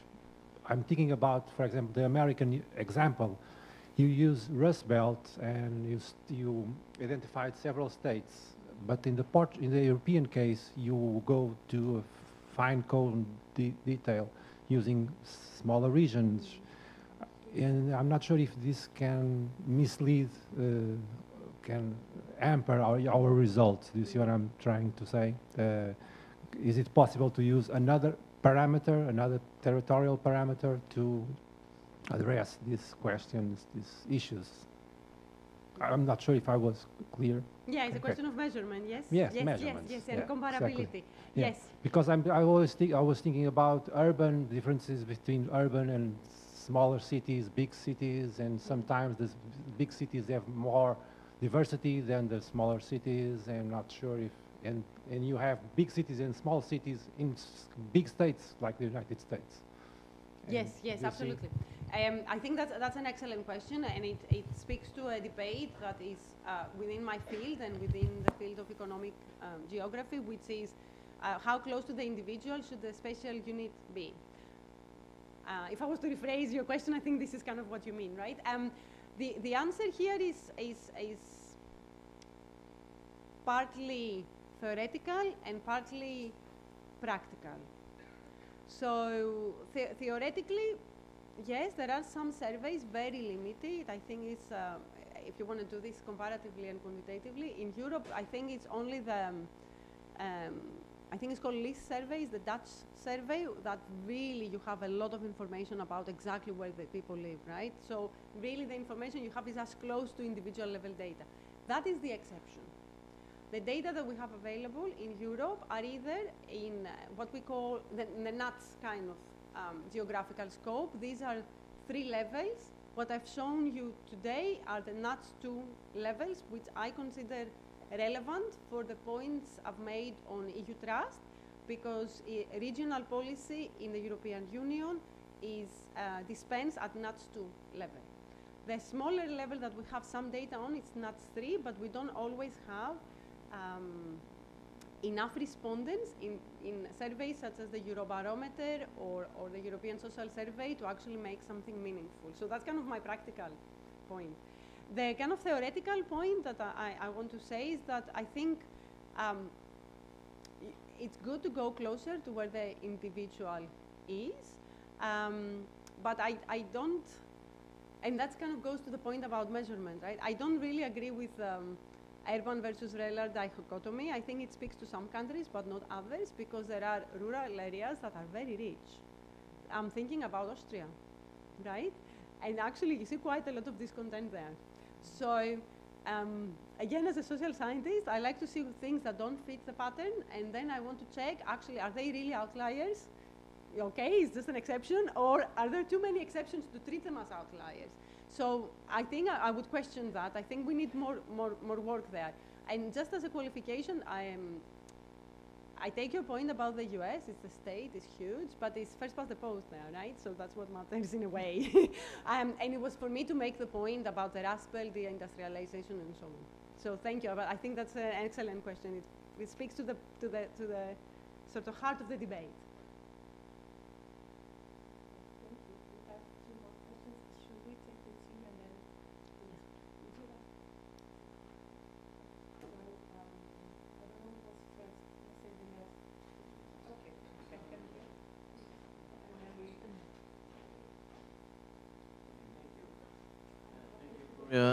Your lecture. I'd just like to ask you, shouldn't we consider here the demographic issue in this analysis? I mean, shouldn't we introduce the demographic issue above those data to better understand what's going on? The answer is yes. I don't have much more to say. You're right. Yeah. Shall I come back? I'll come back to it in a moment.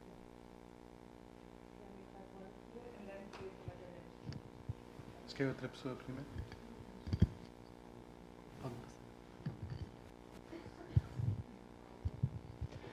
Good afternoon. Thank you for your talk. It was very interesting for me. I have a question about the middle income regions being more distrustful or having more discontent. The literature in economic geography, I think it stresses that it's not being poor, but the feeling of decline. Did you took that into account when you, well, in your measures, on your metrics? Does that level of discontent somehow takes this into account, decline or not? Okay.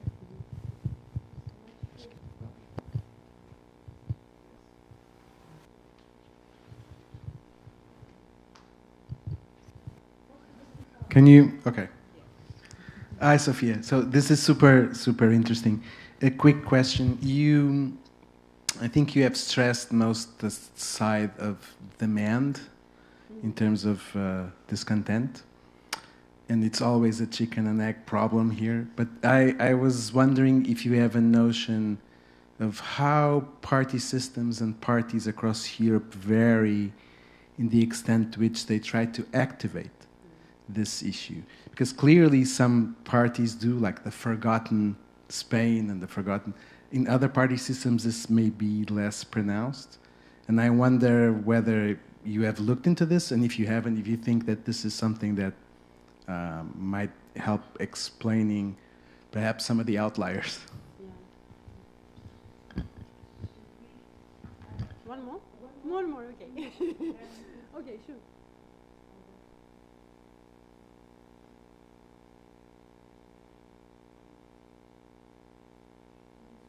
For your presentation. I'm Alda, I'm a demographer, and you were talking about the measurement issue, and I think that it maybe could be interesting to look at some variables that you have in the Eurobarometer regarding the expectations.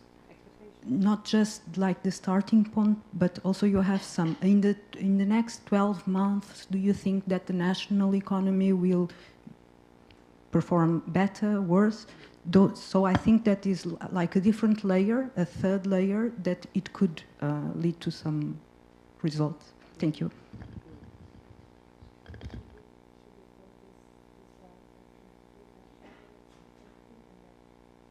Yeah, okay. So I've got 4 questions. Let me just say yes and decline. Yes, okay. Well, thank you for all the questions. They are all excellent. The question on demography, I haven't done it, but I think this is something that needs to be done. I think economic geographers have looked at demography, but they have not looked at how it translates into discontent. I personally think, that's why I put a slide of future agenda, right? I just put it here, because I think part of this lecture is not to talk about what I've done, but also kind of push also younger colleagues and PhDs to think about these things. I think it's important to take it into consideration because I think out-migration in particular is very important. And when out-migration is compensated by in-migration from that's more diverse. That is a book in itself, in a way. So I fully agree with you. I think it has not been done before. And I think what is important there is to look at not just how place matters, but the interaction between people's own socio-demographics and where they live. Because some people might be feeling more threatened than others by this change. So, yes. The second point about decline, yes, that's exactly what we're doing. So the stuff that I talked about growth, the other side of this coin is actually decline. Yeah. So exactly that. So it's not, the point being that wealth is important in absolute terms. For me, it's in terms of this kind of non-linear phenomenon, but it has to do with decline because you could be rich and still decline. And for me, this is something that would explain perhaps Lombardy. And there you get these ideas of, okay, we are the rich north and we are giving money to the poor south. There is a regional argument quite strong. And actually, if we kept that to ourselves, wouldn't we be even richer, right? Or not in decline, exactly. Or we could unlock our potential and so on and so forth. So I 100%, I think that's exactly the point I think is very important. The point about expectations, I think is very important. For me, the ideal question would be expectations for your community or for your place. which doesn't exist. Unfortunately, for this kind of survey question, we need to run our own surveys. Therefore, we need to have money, which is always an issue, because these are the questions about the national economy. There is a very interesting literature that talks about communotropic voting, in the sense about expectations of decline of your community. And I think that would be a perfect avenue. Last question about supply. There has been zero work on this that I know of. I think you're absolutely right. In the UK context, for example, this has been fully politicized. In Greece, where I come from, a little bit, I think it's on the verge of becoming politicized now. The interesting thing, and I will close with this, because some people ask me, why do you focus on the right and not on the left? Obviously, you know, I've been focusing on the right for many years, so I know that literature more. But the interesting thing is that although economic inequality is core issue of the left, one of the populist left, actually, if you see the politicization of it, on the regional level, it's only the right, which somehow kind of explains also my logic of looking at the right. But if you look at Mélenchon, he doesn't talk about regional inequality. If you look at Le Pen, he talks about rural areas. So she taps into that. So that's an interesting kind of point in itself, and I think I'm going to close with that, Adalina, if that's okay. Yeah, of course. Well, if you don't have more questions or comments, or that's it. Thank you so much. Join me in a round of applause.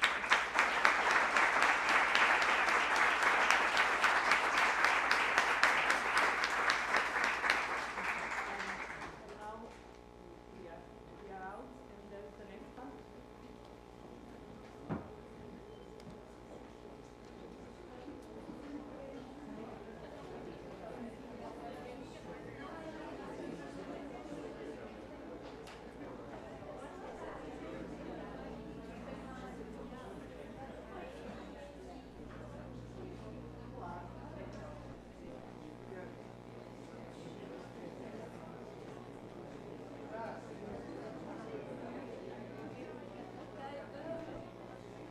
Just to say that we are still, we are going to close the session now.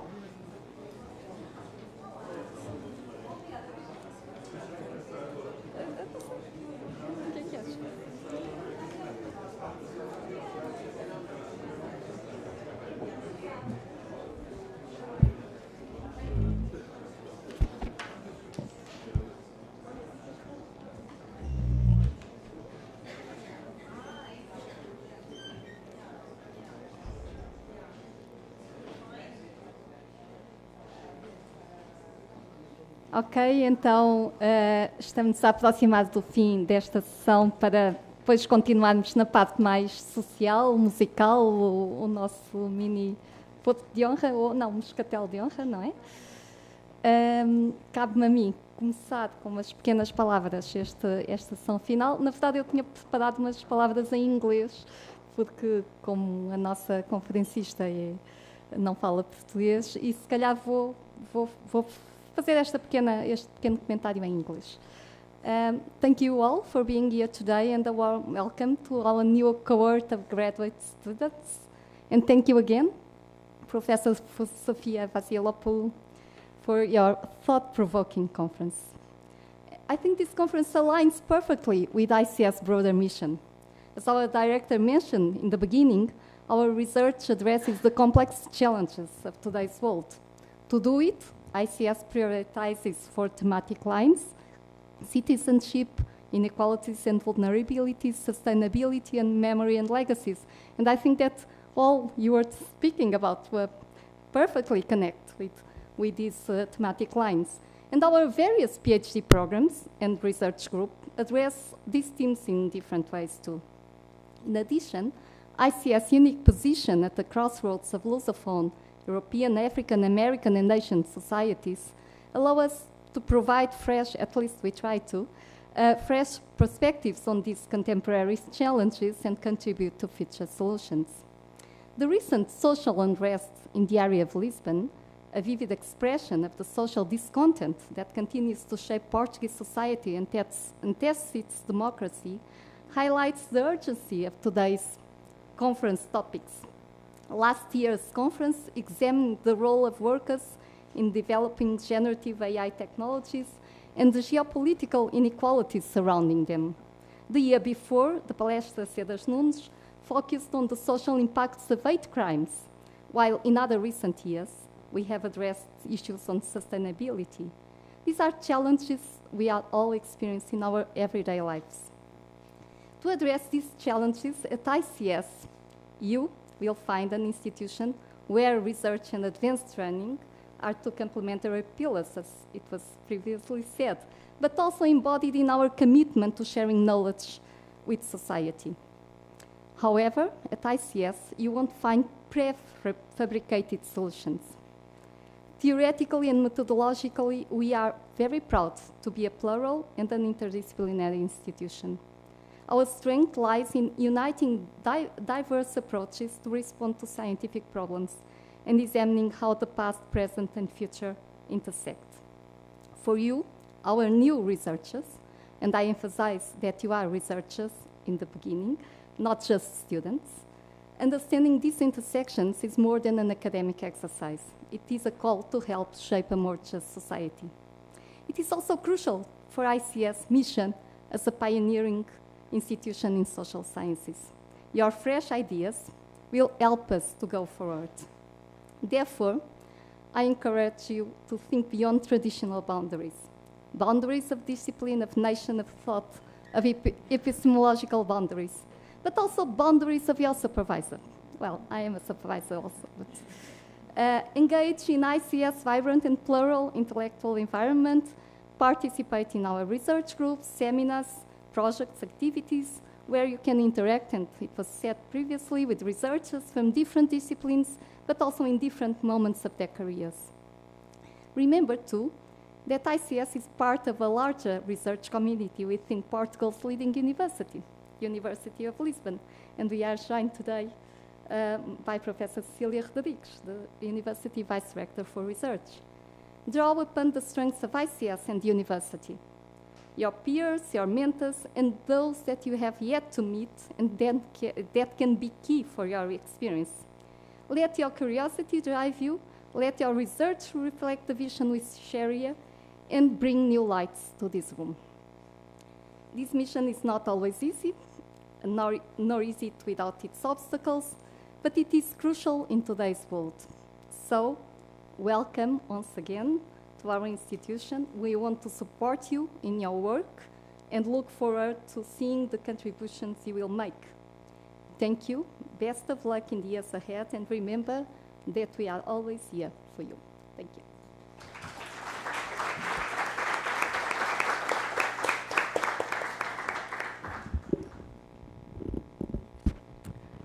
Ora, então, muito boa tarde a todos. Eu tenho aqui uma missão espinhosa, porque sei que estou assim aqui entre aquele gathering mais social que vamos ter a seguir e uma tarde muito cheia, e por isso vou tentar ser relativamente breve. Eu queria cumprimentar todos os colegas, começar por cumprimentar todos os colegas e também todos os convidados. E vejo aqui alguns que gosto muito de ver, alguns de mais perto, escolas aqui muito perto no campus, outros de mais longe, e portanto é muito bom ver todos os colegas das diferentes escolas da Universidade de Lisboa aqui juntos. É um prazer estar convosco nesta sessão. Eu agradeço o convite e, cara colega Marina Costa Lobo, em nome da diretora, eu cumprimento de facto todos.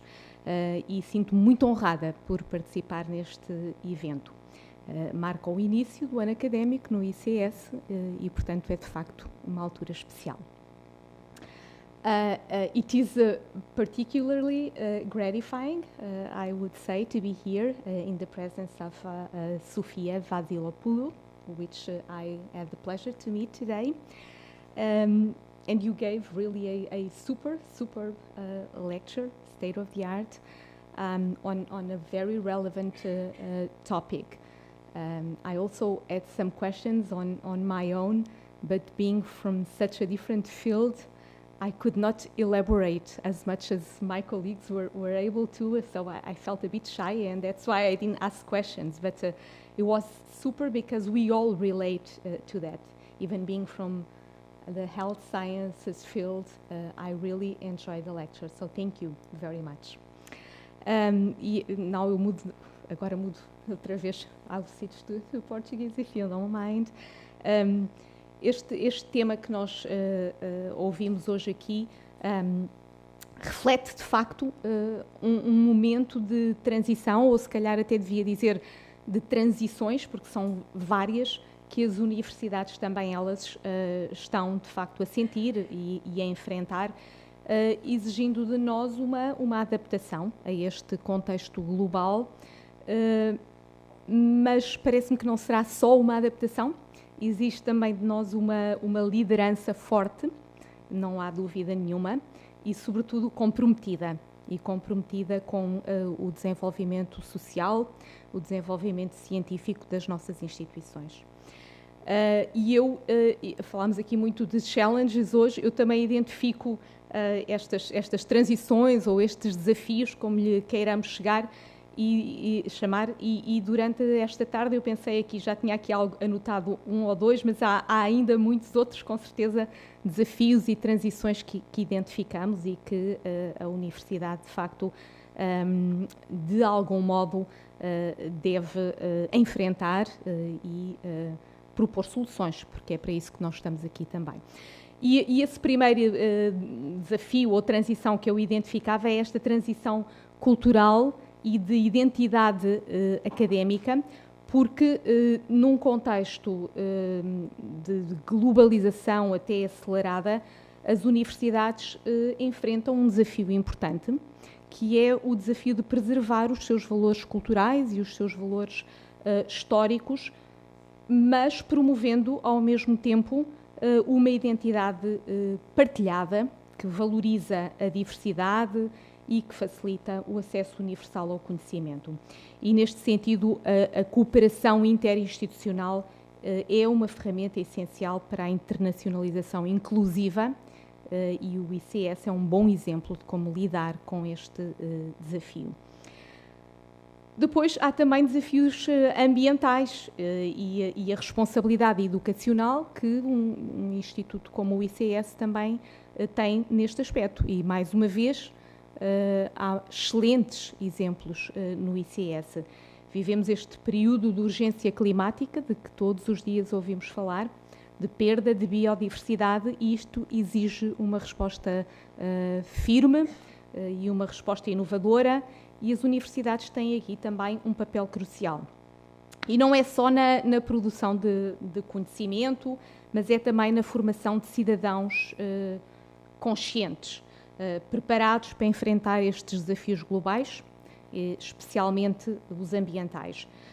E, de facto, a investigação e a inovação em áreas como a saúde planetária, e eu notei que a Marina não incluiu a saúde planetária nos seus doutoramentos em que o ICS participa, mas tem uma razão para isso, é porque está mesmo a começar, está na sua infância, foi aprovado recentemente e, portanto, é mais uma área em que o ICS irá dar certamente um contributo muito importante, juntamente com o desenvolvimento de currículos que são, de facto, vocacionados e focados em soluções para estes desafios, que devem ser uma prioridade coletiva.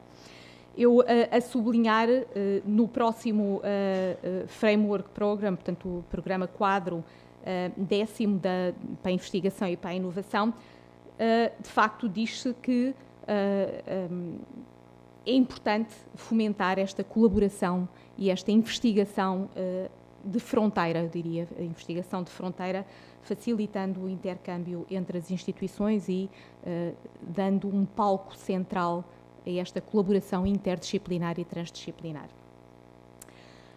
Ora bem, ao promover tanto a investigação impulsionada pela curiosidade quanto a resolução de problemas societais, podemos, sem dúvida, melhorar e preservar, de certo modo, a identidade cultural enquanto expandimos o impacto social e científico das universidades. Um outro desafio, que também já falámos hoje, é a transição digital e a inovação académica.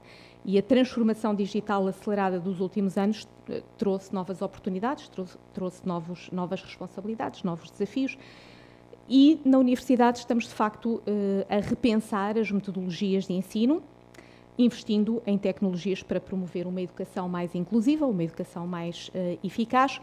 No entanto, e é aqui que está o desafio, ou mais um desafio, é essencial equilibrar a adoção destas novas ferramentas tecnológicas com a preservação daquilo que é o ensino, a aprendizagem, a experiência, a real experiência de ensino-aprendizagem, garantindo a qualidade dessa experiência e garantindo também a integridade dessa experiência. E estamos todos convidados para a apresentação pública de um novo projeto da Universidade de Lisboa, que é o InnovEU, que é um centro de excelência de inovação pedagógica de Lisboa, cujo objetivo central é precisamente a promoção da inovação e a modernização pedagógica no ensino superior, refletindo e explorando as sinergias que existem entre os valores comuns das instituições que são parceiras neste mesmo projeto, e que são a Universidade de Lisboa, o Instituto Politécnico de Lisboa e a Escola Superior de Enfermagem de Lisboa. Por fim, eu vou destacar aqui também a importância da cooperação e da ciência aberta. A ciência aberta é um tema que eu gosto muito e refiro isto aqui com um cuidado especial para os desafios de operar num mundo que é marcado por ameaças muito óbvias à segurança de informação. Ao mesmo tempo que queremos abrir, temos receios. E, portanto, é muito importante, é vital, eu diria, que preservemos este princípio de ser, como alguém diz, tão aberto quanto possível e tão fechado quanto necessário.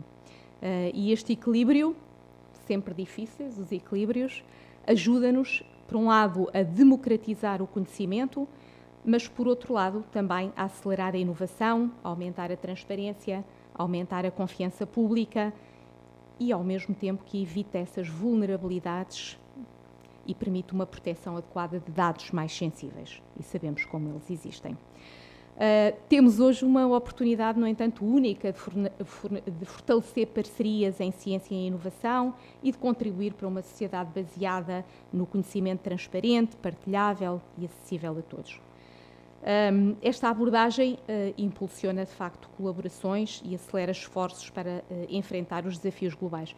E eu, apesar de já me estar aqui a alongar um bocadinho, ainda querer falar aqui de 2 outros projetos, sou quase que impelida a falar de 2 exemplos que, de facto, são exemplos muito recentes e que nos fazem pensar como é que a ciência aberta é, de facto, importante. Com todas as polémicas associadas a este tema, eu ia referir 2 exemplos, que é o Prémio Nobel da Química de 2024, que foi precisamente atribuído à previsão e ao design de estruturas de proteínas que podem ser alvos para novos fármacos, e que este avanço só foi possível graças ao acesso aberto a dados que estes cientistas tiveram, nomeadamente ao Protein Data Bank, ao AlphaFold, que são, de facto, absolutamente fundamentais para o avanço da ciência e da inovação.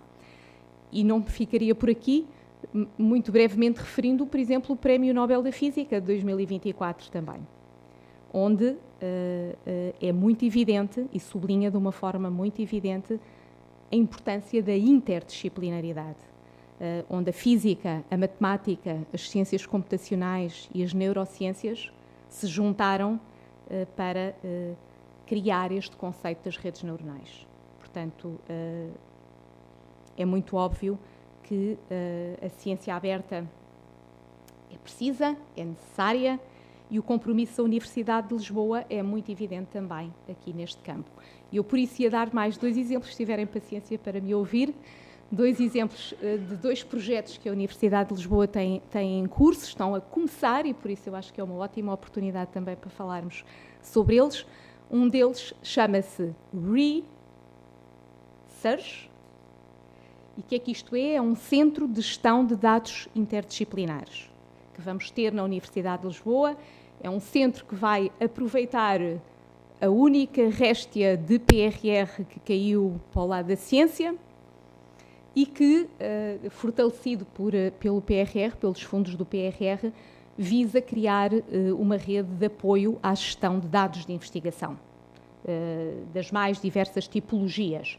Portanto, este centro vai promover os princípios FAIR, da utilização de dados em investigação, acessibilidade, interoperabilidade e reutilização, mas vai também, e aqui é um aspecto muito importante, capacitar e formar uma comunidade ativa na utilização de dados e na gestão de dados e desenvolver estratégias de gestão de dados até a longo prazo, fomentando também, assim, esta cooperação e esta transferência de conhecimentos que são absolutamente essenciais. Segundo exemplo, o Sistema de Gestão da Informação Científica da Universidade de Lisboa, que também é um projeto que há muito almejado, por assim dizer, e que finalmente, há uma semana atrás, viu a luz do dia e, portanto, já temos em produção, apesar de ainda não estar aberto ao público, porque sim, existirá um portal em que todos podemos aceder, de fora da universidade e de dentro da universidade. De dentro da universidade são muito mais do que observadores, vão contribuir para a construção desse portal, mas de facto já temos o sistema em produção e este sistema é um sistema facilitador de práticas de ciência aberta, onde já temos inúmeros perfis, cerca de 3.500 perfis de investigadores da Universidade de Lisboa, com mais de 100.000 research outputs do mais variado tipo, e que, a partir de muito brevemente, alguns dias, eu diria, todos nós vamos poder começar a trazer informação para dentro do sistema e a mostrar a informação dentro do sistema na investigação que realizamos nas nossas instituições. Este sistema aumenta a visibilidade e o impacto da investigação, tanto na nossa comunidade científica, portanto, dentro da universidade, como na sociedade, porque é um portal disponível para todos, garante a interoperabilidade, e eu sei como é que isto é importante, porque promove a adesão dos utilizadores, ninguém quer estar a introduzir informação em 3 sistemas diferentes, como é que eu adiro se tenho que introduzir a informação 3, 4, 5 vezes em sistemas diferentes, e vai de facto assegurar que este sistema seja amplamente utilizável e utilizado e útil, sobretudo útil. Além disso, facilita o depósito de publicações no repositório, portanto, no nosso RECAP, o repositório da Universidade de Lisboa, permitindo que os investigadores disponibilizem versões em acesso aberto das suas publicações, das teses de mestrado, das teses de doutoramento, etc., aumentando ainda mais a visibilidade da investigação. Também incentiva a partilha de dados, porque também podemos partilhar dados através deste sistema, e, naturalmente, colaborações, integrando-se com os repositórios institucionais, também a nível nacional, da EFCT, como, por exemplo, o Pollen, que é mais um sistema de armazenamento de dados de investigação. E, por fim, não menos importante, assegura a conformidade com as exigências dos financiadores. Hoje em dia já não temos financiamento da União Europeia se não tivermos os nossos dados em acesso aberto. E também as políticas institucionais de ciência aberta que beneficiarão deste sistema. Portanto, estas ferramentas são pilares para o nosso objetivo de construir uma comunidade de ciência aberta que capacite os seus membros, que permeie o talento e que forneça verdadeiramente a transferência de conhecimento que todos queremos. Eu deixo ainda aqui uma palavra para o facto da Universidade de Lisboa ser signatária do COARA. O COARA, como saberão, significa Coalition for Advancing Research Assessment e tem como propósito, de certo modo, pré-definir e também melhorar os sistemas de avaliação da investigação. Portanto, hoje falamos muito em Research Careers e novas formas de avaliação, e esta COARA promove, de facto, princípios de equidade, transparência, de impacto social e, de facto, juntamente com muitas outras instituições, são já centenas, a Universidade de Lisboa assinou recentemente. E, portanto, através desta colaboração entre instituições de ensino, financiadores e outras partes interessadas que fazem parte da Coalition, o objetivo é estabelecer critérios que valorizem a qualidade, acima de tudo a qualidade e a relevância dos resultados científicos, e de incentivar práticas de ciência aberta, de investigação aberta, colaborativa e inclusiva. E agora sim concluo. Convido todos a refletirem sobre como o ICS e como a Universidade de Lisboa podem responder a estes desafios de uma forma integrada, de uma forma eficaz. Eu julgo que, se passei essa ideia, não era essa a ideia, não estamos apenas a tentar definir políticas. Eu julgo que a ideia é mais lançar bases para um futuro onde a ciência possa transcender efetivamente fronteiras, onde a inovação seja inclusiva e onde a colaboração se torna a nossa maior força, não tenho dúvida. Que o ICS seja um espaço de inspiração para todos nós. Muito obrigada.